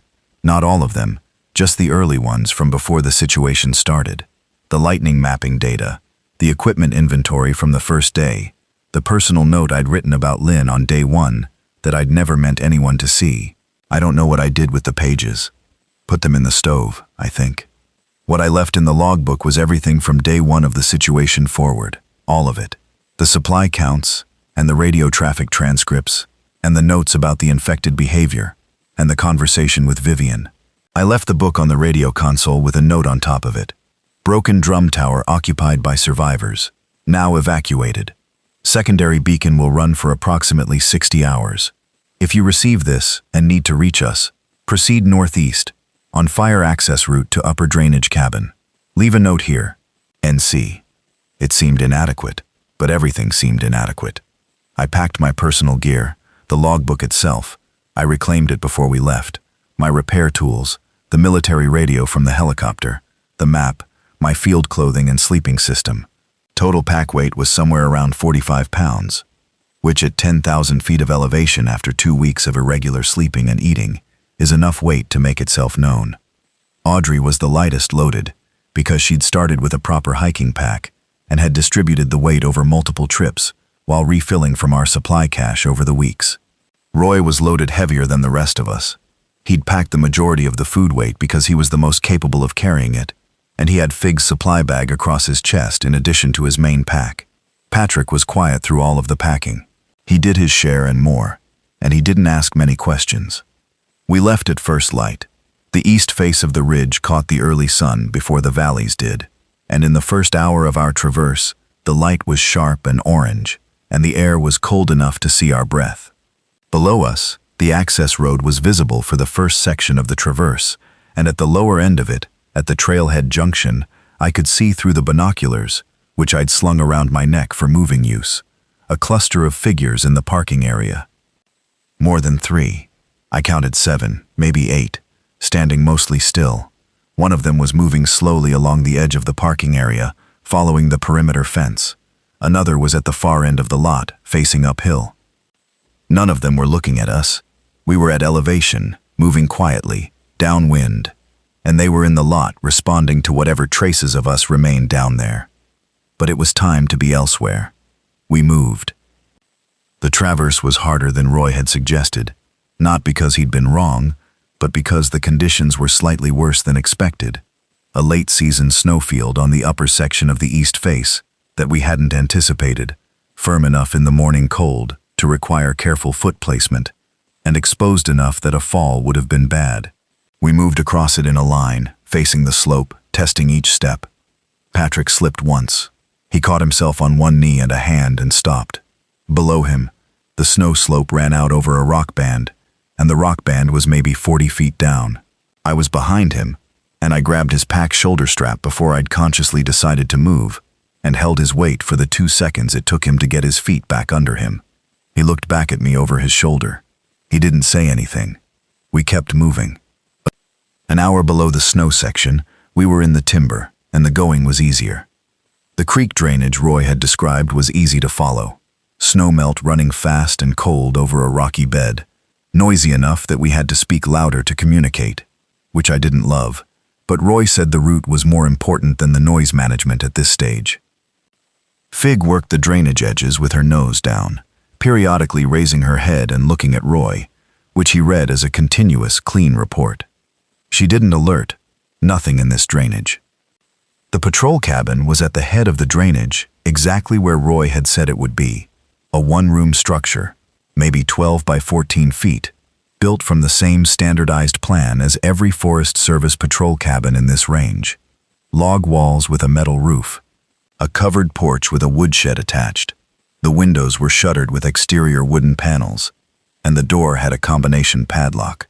Roy said, 7348. That was the combination 2 summers ago. He tried it. The padlock opened. Inside smelled of cold wood and mouse droppings, and the particular dry dust of a space that had been empty and sealed.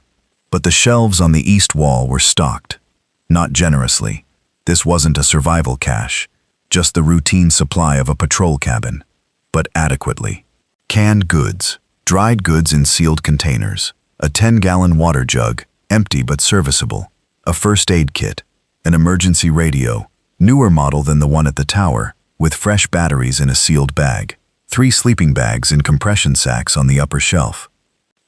We dropped our packs in the cabin and sat down, all 4 of us, in various positions on the floor and on the single wooden bunk, and nobody said anything for a while.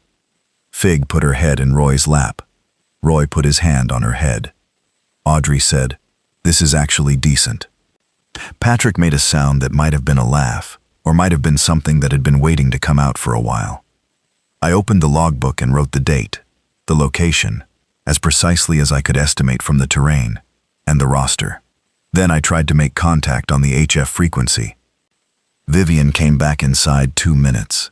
Hearing her voice come through the emergency radio in the cabin, clear, steady, the same calm she'd had every time, made me realize how much I'd been leaning on that voice as a fixed point over the previous weeks. She asked how the journey had gone. I gave her the essentials. She told me what had developed on her end while we'd been in transit. GL7's broadcast had intensified. Hal had been tracking the infected movement on their side of the range and had confirmed a pattern. Large groups moving north-northeast, which was the direction of GL7 from the valley towns. The broadcast was a lamp and everything was coming to the light. Vivian said she'd made contact with another tower in the network, not GL7, a position she designated as GL2, which from her description I placed at roughly the Rattlesnake Point area, 50-something miles north. 2 people at GL2, she said. A retired fire crew supervisor named Doug Farrell and his adult daughter.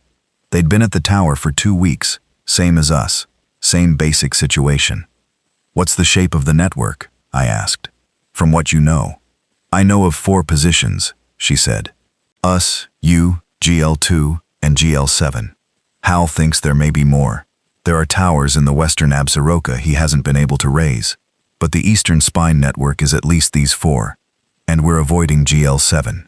We're monitoring GL7, she said carefully. What's the difference? A pause.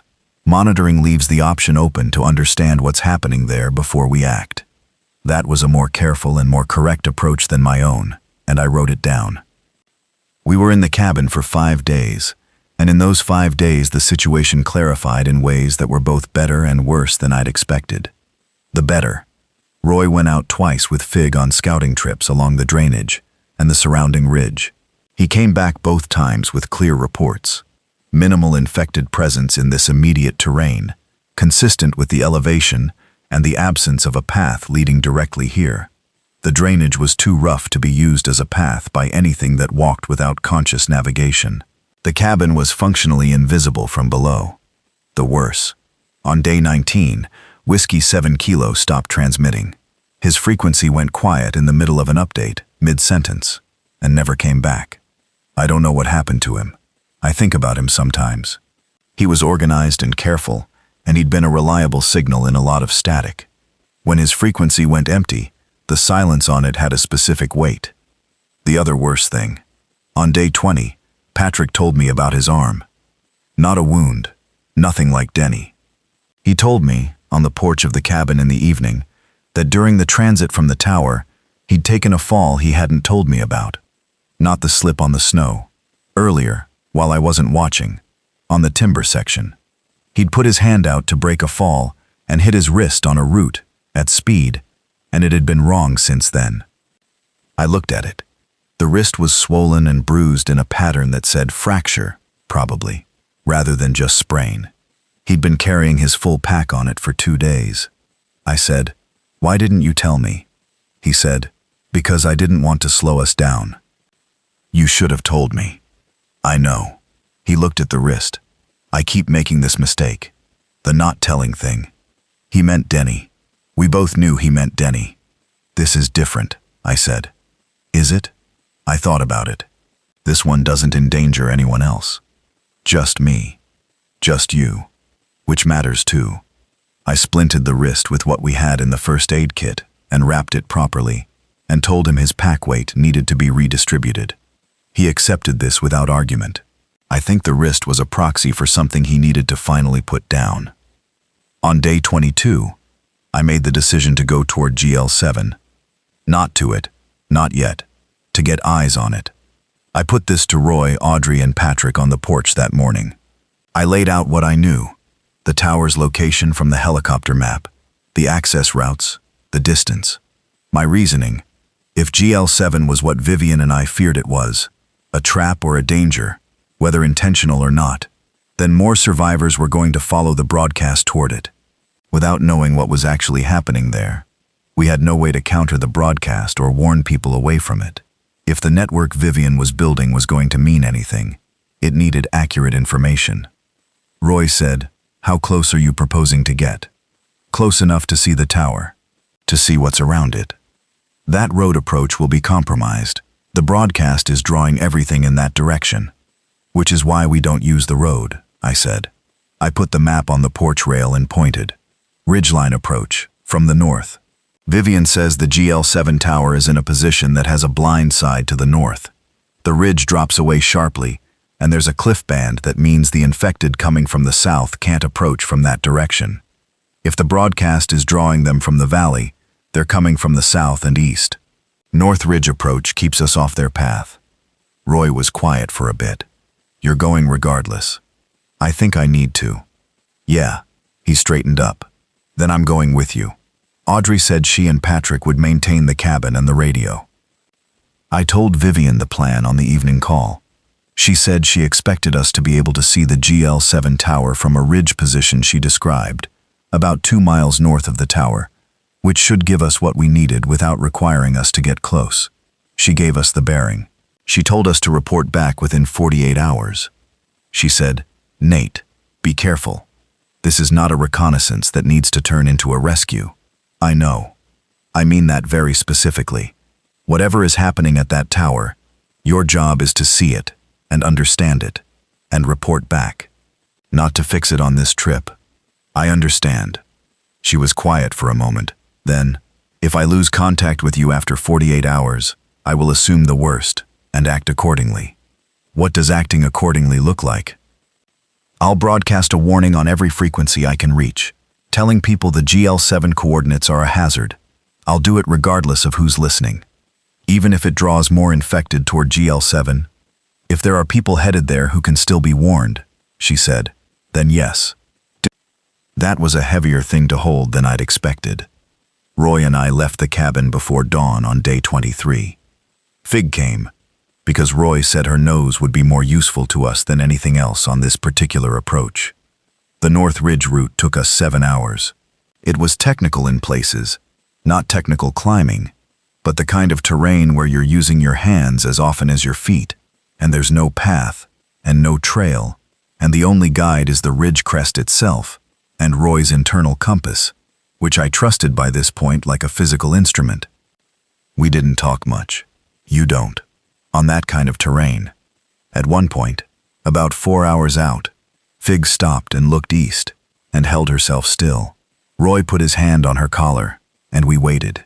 The wind was from the west, which meant her nose was pointing into whatever she was tracking. She held for about 30 seconds, then relaxed and looked up at Roy. "Far off," Roy said. "Downhill." We went on. The position Vivian had described was a natural viewpoint, a place where the ridge narrowed and there was a rocky outcrop on the east face that gave a clear sight line south and southeast. We reached it in the early afternoon and got low behind the rocks, and I brought out the binoculars. The GL7 tower was visible from here. At 2 miles it was small but clear, a tower similar to mine, on a ridge to the southeast, above tree line. The cab was intact. I could see the antenna mast and the observation deck. I could also see what was on the slopes below the tower. I'm going to try to describe this accurately. The south and east approaches to the tower were thick, the way a slope looks from distance when it's covered with something that moves slowly. Not a wildfire, which has its own visual signature. This was darker, more individual. The slope below the tower had several hundred infected on it, I estimated, spread across the accessible terrain from the tree line to the base of the final rock band that the tower sat on. They were moving, mostly, in the way they move, slowly, without obvious coordination, but all oriented generally uphill toward the tower. The tower was the broadcast source. They were coming to the broadcast. And on the tower's catwalk, I had to hold the binoculars very still and use the rock as a rest. There were people, 2 of them, I was fairly sure, standing on the catwalk, visible to anyone looking from the slopes below. The infected below the tower were responding to the broadcast, but they were also responding to the visual and scent presence of people on the catwalk. The tower was ringing a bell, and then showing the bell ringers to everything that came to listen. Roy took the binoculars and looked for a long time. Then he said, "The road approach from the east. Look at the road." I looked. The fire access road that came from the East Valley and wound up to the tower was visible from our position for about the last mile of its length. On that road, moving uphill, was a group of people, 6 or 7 of them, carrying packs, moving toward the tower, toward the broadcast signal, into the corridor of infected. We had maybe an hour before that group hit the dense part of the infected corridor. I picked up the military radio, not the HF, the civilian emergency band. I found the GL7 broadcast and keyed over it. My voice would override their signal locally if they were close enough to my transmission. I said, "To the group on the east access road below GL7 tower, stop where you are. The approach to the tower is heavily compromised. There are several hundred infected on the south slope between you and the tower. Do not proceed up that road. Repeat, stop and shelter, and come back down the road. The tower is not a safe destination. Do not proceed." Static. I said it again. Static, and then a voice. Young, male, frightened. "Who is this? We're on the GL7 road." "I know. Stop walking." "Are you stopped?" Yeah, we stopped." Some background noise. Other voices. "How do you know what's on the slope? Can you see us?" "I can see the road from my position. The slope above you has dense infected presence. The tower is surrounded. Whoever is at that tower created this situation by broadcasting a signal that draws both survivors and infected. You need to get off that road." "Where do we go?" I looked at Roy. He was looking at the road. The group down there had stopped. I could see them at the edge of the binocular view, clustered together. "Back down the road to the Valley Junction," I said. "Then north on the fire road about 3 miles to a ridgeline trail. Follow the ridge west until you gain elevation. Get above the tree line. We can't go back down. There's things in the valley." "I know. The fire road goes uphill from the junction. You don't need to go back to the valley. Go north on the fire road. Can you do that?" A long pause. Background discussion. Then, Okay, yeah. Who are you? Are you at another tower?" "Yes. I'll explain more when you're moving. For now, move quickly and quietly. Do not run. Walk fast and quiet. Go." I kept the radio on and talked them off that road for the next 20 minutes, while Roy watched the slopes, and Fig stayed pressed against Roy's leg with her head up and her ears forward. The group on the road moved back down to the junction without incident. The infected on the upper slope were focused on the tower and didn't appear to track the group at this distance. When I was satisfied they were moving on the North Fire Road, I switched back to the HF frequency and called Vivian. I told her what we'd seen. I described the slope below GL7. I told her about the group on the road. She was quiet for a moment. Then she said, "The people at the tower, did you see them clearly?" "Too far for faces. 2 people, on the catwalk." "Did they appear to be signaling, aware of what was below them?" "It was impossible to tell from this distance." "Okay." Another pause. "What do you need from me?" "2 things," I said. "First, I need you to start broadcasting a warning on every frequency about GL7. Not aggressive, factual. The GL7 coordinates are associated with heavy infected concentration. Travelers should avoid. That's the content. Done. What's the second thing?" "The group I just redirected. 7 people, coming north on the fire road east of GL7. I told them to make elevation and come west. I don't know exactly which route they'll find, but if they follow the ridge west, they'll eventually run into our drainage, or the basin area you can see from your position. Can you watch for them?" "Of course," she said. "What's your timeline for return?" "We start back now," I said. "Tonight or early tomorrow. Be safe, Nate." "Yeah," I said, working on it. Roy and I made the return in better time than the approach, because we pushed the pace and we knew the route. We reached the cabin after dark, which was not smart, but was necessary, and the sight of the single window glowing with lamplight from 200 meters out was one of the more purely good things I'd experienced in some time. Audrey had tea ready and asked no questions until Roy and I had our packs off and our boots off. Then she asked, and I told her everything. Patrick, with his splinted wrist, listened from the bunk. We talked through the night about what to do about GL7. The conclusion we reached was incomplete.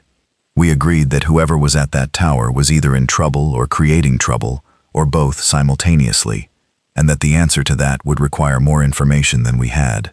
We agreed that Vivian broadcasting the warning was the right call regardless. We agreed that the group of 7 on the fire road east of GL7 represented the kind of situation that was going to keep happening. Survivors drawn to the broadcast, walking into the corridor. What we couldn't agree on was whether the right response was to try to get to the tower directly, to disable the broadcast somehow, or to accept that GL7 was a lost cause and focus on building the alternative network. Patrick said, from the bunk, "What happens when the infected overwhelm the base of that tower? When there are so many of them on the south slope that they..." He stopped. "They follow paths. What happens when the infected packed around GL7 start using the fire roads? They'll flow outward. We'll have thousands of them on the high country road network." I hadn't thought about that exactly. I should have. Roy had. "He's right," Roy said. "The tower is a pressure point. It's concentrating everything in one place. When it releases, and it will release, eventually, everything concentrated there is going to disperse. In all directions." The problem was bigger than we'd thought. Vivian made contact with the GL7 tower directly, in my absence, and what she learned was this. The 2 people at the tower were a man and a woman. The man's name was Glenn Whitfield, 45, a former telecommunications contractor who'd been doing infrastructure work in the area when the outbreak hit. The woman was his wife, Patrice, 42. They'd fled to the tower together and had been there for 3 weeks. Glenn was the one who'd started the broadcast. He'd done it the way you do something when you're desperate and not thinking about second and third effects. He'd turned everything he had up to maximum power and pointed it at every frequency he knew and called for help. He'd been doing it for 3 weeks without response, or without the response he wanted. He'd gotten Vivian twice, and the conversations had been brief and confusing, because he'd been, Vivian said, in a state of advanced fear that made communication difficult. When Vivian told him what the broadcast was drawing toward his tower, he was silent for almost a full minute. Then he said, "How do I turn it off?" Which was the question I'd been waiting to get to. The answer was, carefully, because turning off the broadcast would immediately begin dispersing the infected, concentrated on the slope, and the dispersal pattern would be unpredictable. Without the central signal to focus on, they'd respond to whatever other stimuli were available. Sound, smell, random movement. They'd spread into the high country road network. I worked through the problem on the radio with Vivian and Hal, who was the actual technical mind in this situation. What we needed was a way to turn off the GL7 broadcast, while simultaneously providing alternative signals to redirect the dispersal. Essentially, controlling where they went when they stopped being drawn to the tower. Hal said this was theoretically possible. What you'd do was establish new signal sources along specific corridors, sound sources that would draw the dispersing infected in a controlled direction, away from the high country road network, toward terrain that was either naturally limiting, cliff bands, water bodies, or that led them into areas where they could disperse without encountering survivors. "You'd need multiple signal sources," Hal said on the radio, his voice carrying the specific texture of someone who is thinking as he talks, following a problem down its path. Placed in advance, along the corridors you want them to use. The signal source doesn't need to be sophisticated. It just needs to be consistent.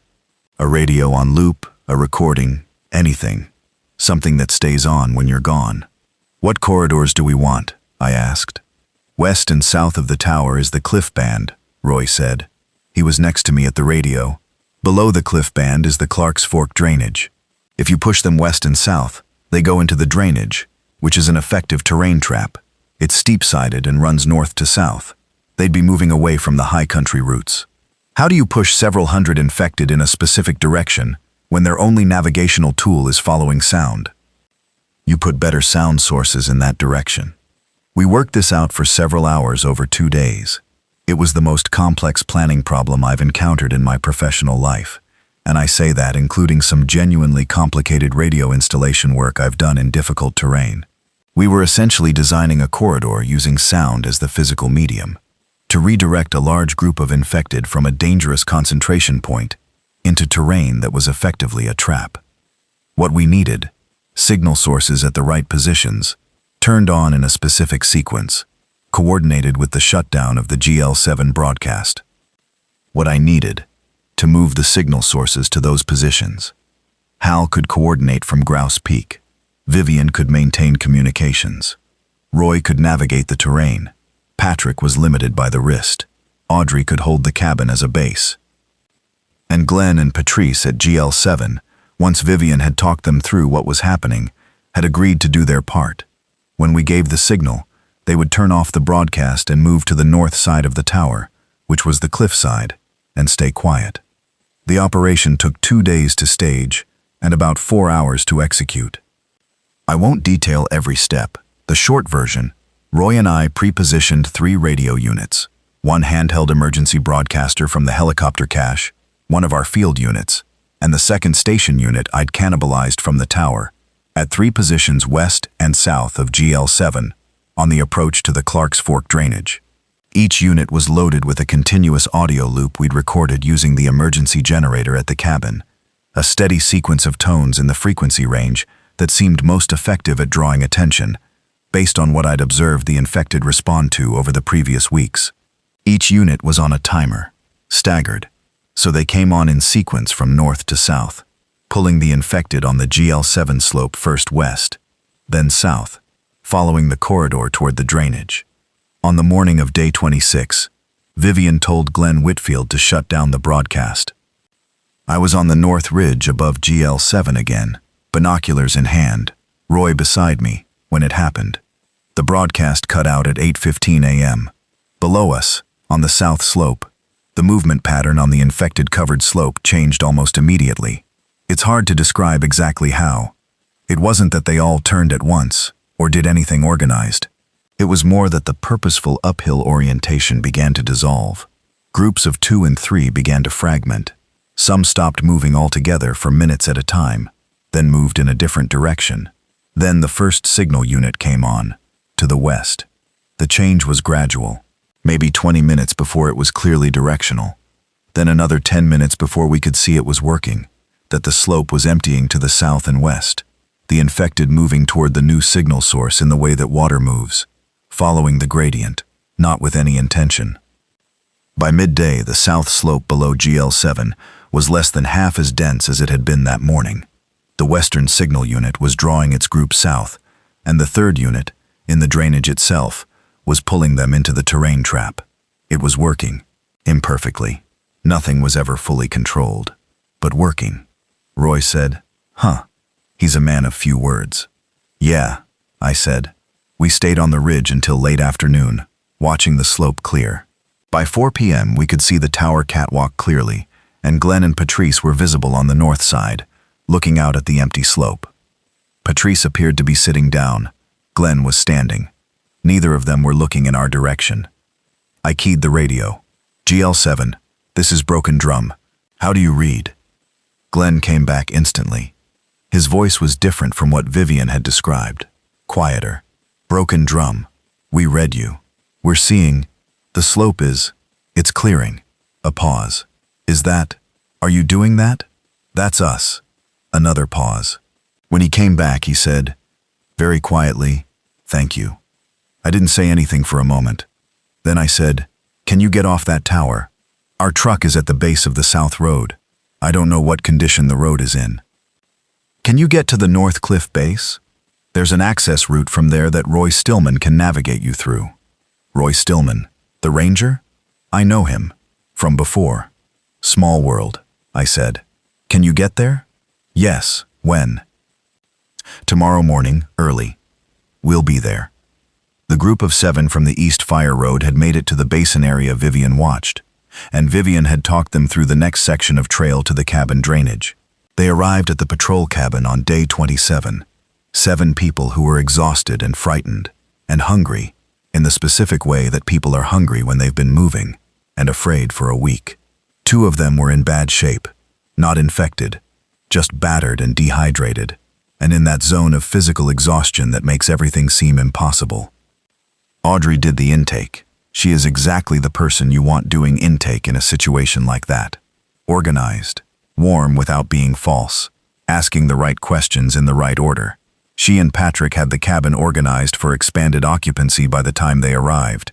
The sleeping bags distributed, the stove going, the water filtered.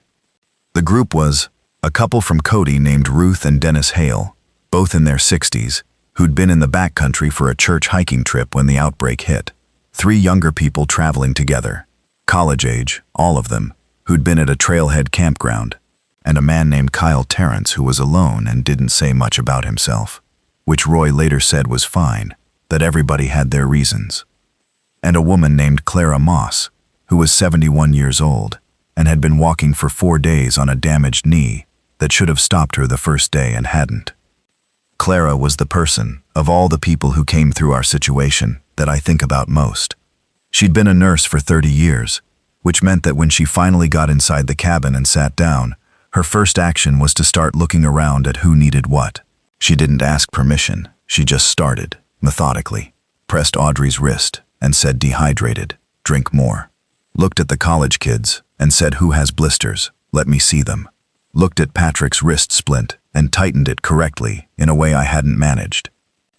She said to me, privately, the first evening, "You're the one who's been running this." Running it is a strong word. "You're exhausted," she said.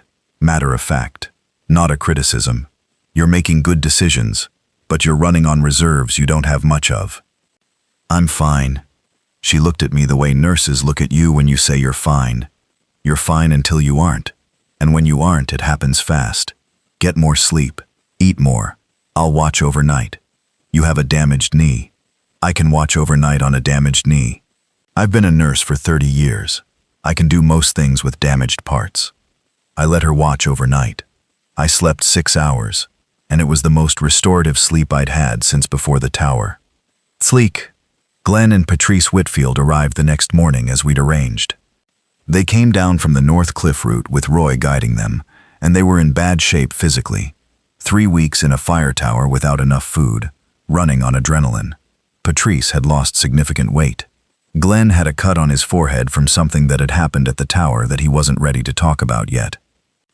The cabin was now at 13 people plus 1 dog, which was 4 times its comfortable capacity, and we were managing this with rotating sleep schedules and organized division of tasks, and the specific social grace of people who understand they need to function together, or not at all.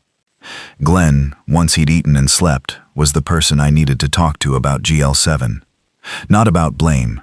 There wasn't anything useful in that direction, but about the tower, the broadcast, the technical setup, what it looked like when we'd go back. Because we were going to go back. The south slope was clear now, or mostly clear. The signal units we'd placed were still running. I needed to retrieve them, or they'd eventually run down, and the infected would have no directional signal, and would begin moving randomly again. The tower itself was intact, according to Glenn, and had working equipment, including a generator with fuel remaining. Adding GL7 to the active network would significantly extend our broadcast range and coverage. Glenn said, "I'll go back with you. I know the tower. I know what's there." I looked at him. 3 weeks of fear had left marks on his face that would probably take a long time to go, if they went. "Are you sure?" "I need to do something right," he said. "I did something stupid and people could have gotten killed because of it." He looked at the table. "I'd like to do something right now." I understood that. I understood it completely. We went back to GL7 on day 29. Me, Roy, Glenn, and Vivian's technician Hal, who had made the journey from Grouse Peak over 2 days because we needed his technical knowledge on site, and because Vivian had insisted that someone from Grouse Peak be part of the reconnection. Hal Fenwick was 71 years old, and he walked like a man who had been walking difficult terrain for 50 years, which he had. He had a white beard and very clear eyes, and he talked about radio equipment the way Roy talked about mountain terrain, with the easy fluency of someone for whom the knowledge is not separate from themselves but simply part of what they are. He and I walked most of the route together, and we talked about the HF network, about its technical history, about what the original fire lookout system had been designed to do, not just spot fires, but maintain a connected intelligence across a large territory. Each tower was a node. Each node saw something the others couldn't. The system was the sum of what all the nodes saw, combined and shared. That's what we're doing, I said. That's what we're doing, he agreed. The same thing they built in the 1930s, for different purposes but the same principle. Do you know how many towers are still technically functional? In the Absaroka Eastern Network, we know of 4, counting GL7. But the Western Absaroka, I haven't been able to raise anyone there in 3 weeks. That doesn't mean there's no one there. It means I haven't raised them. I was quiet for a bit, walking. The Western Towers, I said. If they're there, they're seeing the Western Valley situation, Yellowstone country. That's different terrain, different infection patterns, different survivor populations. He was quiet for a moment. There could be people over there who don't know we're here, and we don't know they're there. Can we reach them? With GL7 added to the network and the combined power of 3 transmitters broadcasting the beacon, maybe, if anyone over there is still listening on the old frequency. We walked. What do we do if nobody answers? I said. He thought about it for a moment. We keep broadcasting anyway. The message doesn't need a receiver to be worth sending. GL7 smelled wrong when we approached it. This is the smell detail I promised you at the beginning, and this is where it belongs. The south slope, even with the infected mostly dispersed, had been occupied by several hundred people for weeks. The smell that had accumulated on that slope and around the tower base was specific and thick, and it got into the back of my throat and stayed there.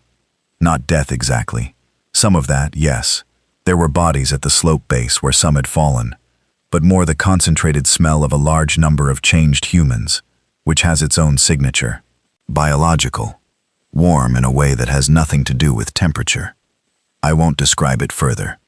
We went in from the north cliffside and climbed the access route, which was rough but passable, and we came up to the tower from the direction that had been empty of infected since the cliff band made it impassable. Roy swept the perimeter with Fig before we went up the stairs. She went through the area in a careful working pattern and came back to Roy with a clear report, and we went up. The tower cab at GL7 was different from mine. Glenn had been here for 3 weeks under circumstances that had compressed him and Patrice into the space in ways that marked it. The organization of someone living in survival mode, not working mode. The radio console was running. The broadcast equipment was disconnected at Glenn's hand, as we'd arranged, but the rest was powered and functioning. Hal went straight to the radio console and didn't look up for 20 minutes. I let him work. The south window of the GL7 cab looked out over the dispersal slope, and what I saw through it was the shape of what we'd accomplished. An empty slope, mostly, with distant figures visible at its lower edge moving away. The sound units were still running. I could hear one of them faintly from the window, a monotone series of tones that had been directing infected into the drainage for 3 days. I made a note to get those retrieved before the batteries failed. Roy was at the window with binoculars doing a methodical sweep. He said, after a while, "There's movement on the east road, a group. 4 or 5 people. Which direction? Coming west, toward us. Not drawn by the broadcast. The broadcast was off. Drawn by whatever the broadcast had been before, or by independent navigation, or by luck. Real people, coming toward a tower that had just become safe." I keyed the radio. "To anyone on the East Fire Road west of the Basin Junction, this is GL7 Tower. The tower is occupied by a survivor group. The south approach was compromised, but is now clearing. Do not approach from the south or east. Come north around the cliff band. There is a marked trail from the cliff base. Do you copy?" Static. Then a voice. Young, female, out of breath. "We copy. Are you? Is this a real transmission? We've been following the broadcast for 2 days, and we saw. The broadcast that was previously on this frequency is shut down," I said. "I know what you saw. Come north around the cliff band. Can you see the cliff band from your position?" Yeah, we can see it." "Go to it. The trail is on the west side of the cliff base. We'll have someone at the top to meet you." She came back. Okay, we're going." Roy was already at the trapdoor heading down to go meet them. Hal got the transmitter reconfigured before dark. Not the civilian broadcast. We weren't broadcasting coordinates to anything. What he built was a clean HF signal on the old lookout frequency, with the coordinated beacon pattern that he and I had been using between Broken Drum and Grouse Peak, but now with a third transmitter in the network, which increased the range and the power of the signal substantially. "How far?" I asked. "Depending on skip conditions?" He tipped his head. "On a good night, the western Absaroka, eastern Yellowstone country. Maybe further. Will anyone hear it?" He turned from the console and looked at me. "Someone will hear it. Whether they respond is up to them." The four who'd come from the East Road were a family. A husband and wife in their 40s named Kurt and Sandra Vance, their teenage son Bobby, and a family friend, a young man named Eli Strand, 22, who'd been visiting them when the outbreak started and had been with them ever since. They came up the cliff trail to the tower in the last light, and the tableau of them arriving, tired, relieved, the teenager Bobby looking at the tower like he'd never seen anything so solid and safe as a metal structure at 10,000 feet, is something I'll hold on to. Hal, at the console, said, "We're broadcasting. I'm writing this from the GL7 cab. It's day 35. Outside the window, the south slope is empty in the morning light, and the sky is the specific dark blue of high altitude in late spring, and somewhere in the distance the Clark's Fork is still running loud with snowmelt. The network, as of this morning, has 5 active positions: Broken Drum, Grouse Peak, GL7, and, 2 days ago, responding to our HF beacon for the first time, 2 western Absaroka towers that had been operating independently without knowing about us. One of them, a woman named Fran Holbrook, who'd been the lookout at Crow Ridge for 7 years, had been broadcasting on the old frequency for 2 weeks before we established GL7 range. She'd heard us the first night we transmitted from here, and had been so surprised she'd called twice to confirm the contact was real. The other western tower was a man I'll call simply what he called himself on the radio, a ham radio operator who'd been using the old tower frequency by accident, having discovered it while scanning for active transmissions, and who'd been using it to broadcast his own daily situation reports to nobody in particular. He was at the Sheep Mesa position, 30 miles west. His name was Walter Briggs, and he sounded in his mid-60s, and he was alone, and had been alone for 4 weeks. And when we made first contact, he said, "I knew somebody would answer eventually. I just didn't know when." What we have now is this: 5 towers across the range, each with visibility into different terrain sectors, each broadcasting and receiving on the coordinated frequency, each sharing what they see with the others. The survivor population distributed across the network is approximately 40 people, at last count, including the group at the patrol cabin and the newcomers at various positions. What we're building, one call at a time, is the thing the towers were always supposed to be: a set of eyes, a way of knowing what's coming, a means of giving people somewhere to go. I want to say something about where I am, by which I mean not the tower, but the internal version of that question. I came up here to get away from my life, to sit somewhere high and quiet, and not have to be in the apartment or the office, or the conversation I'd been having with myself for months, about how everything had gone wrong. I came up here specifically because I thought being alone in a tower was what I needed. The emptiness, the absence. What I found instead was, I don't have a clean word for this, a reason to be precise, a situation that required every accurate thing I could give it, and rewarded accuracy with people's lives.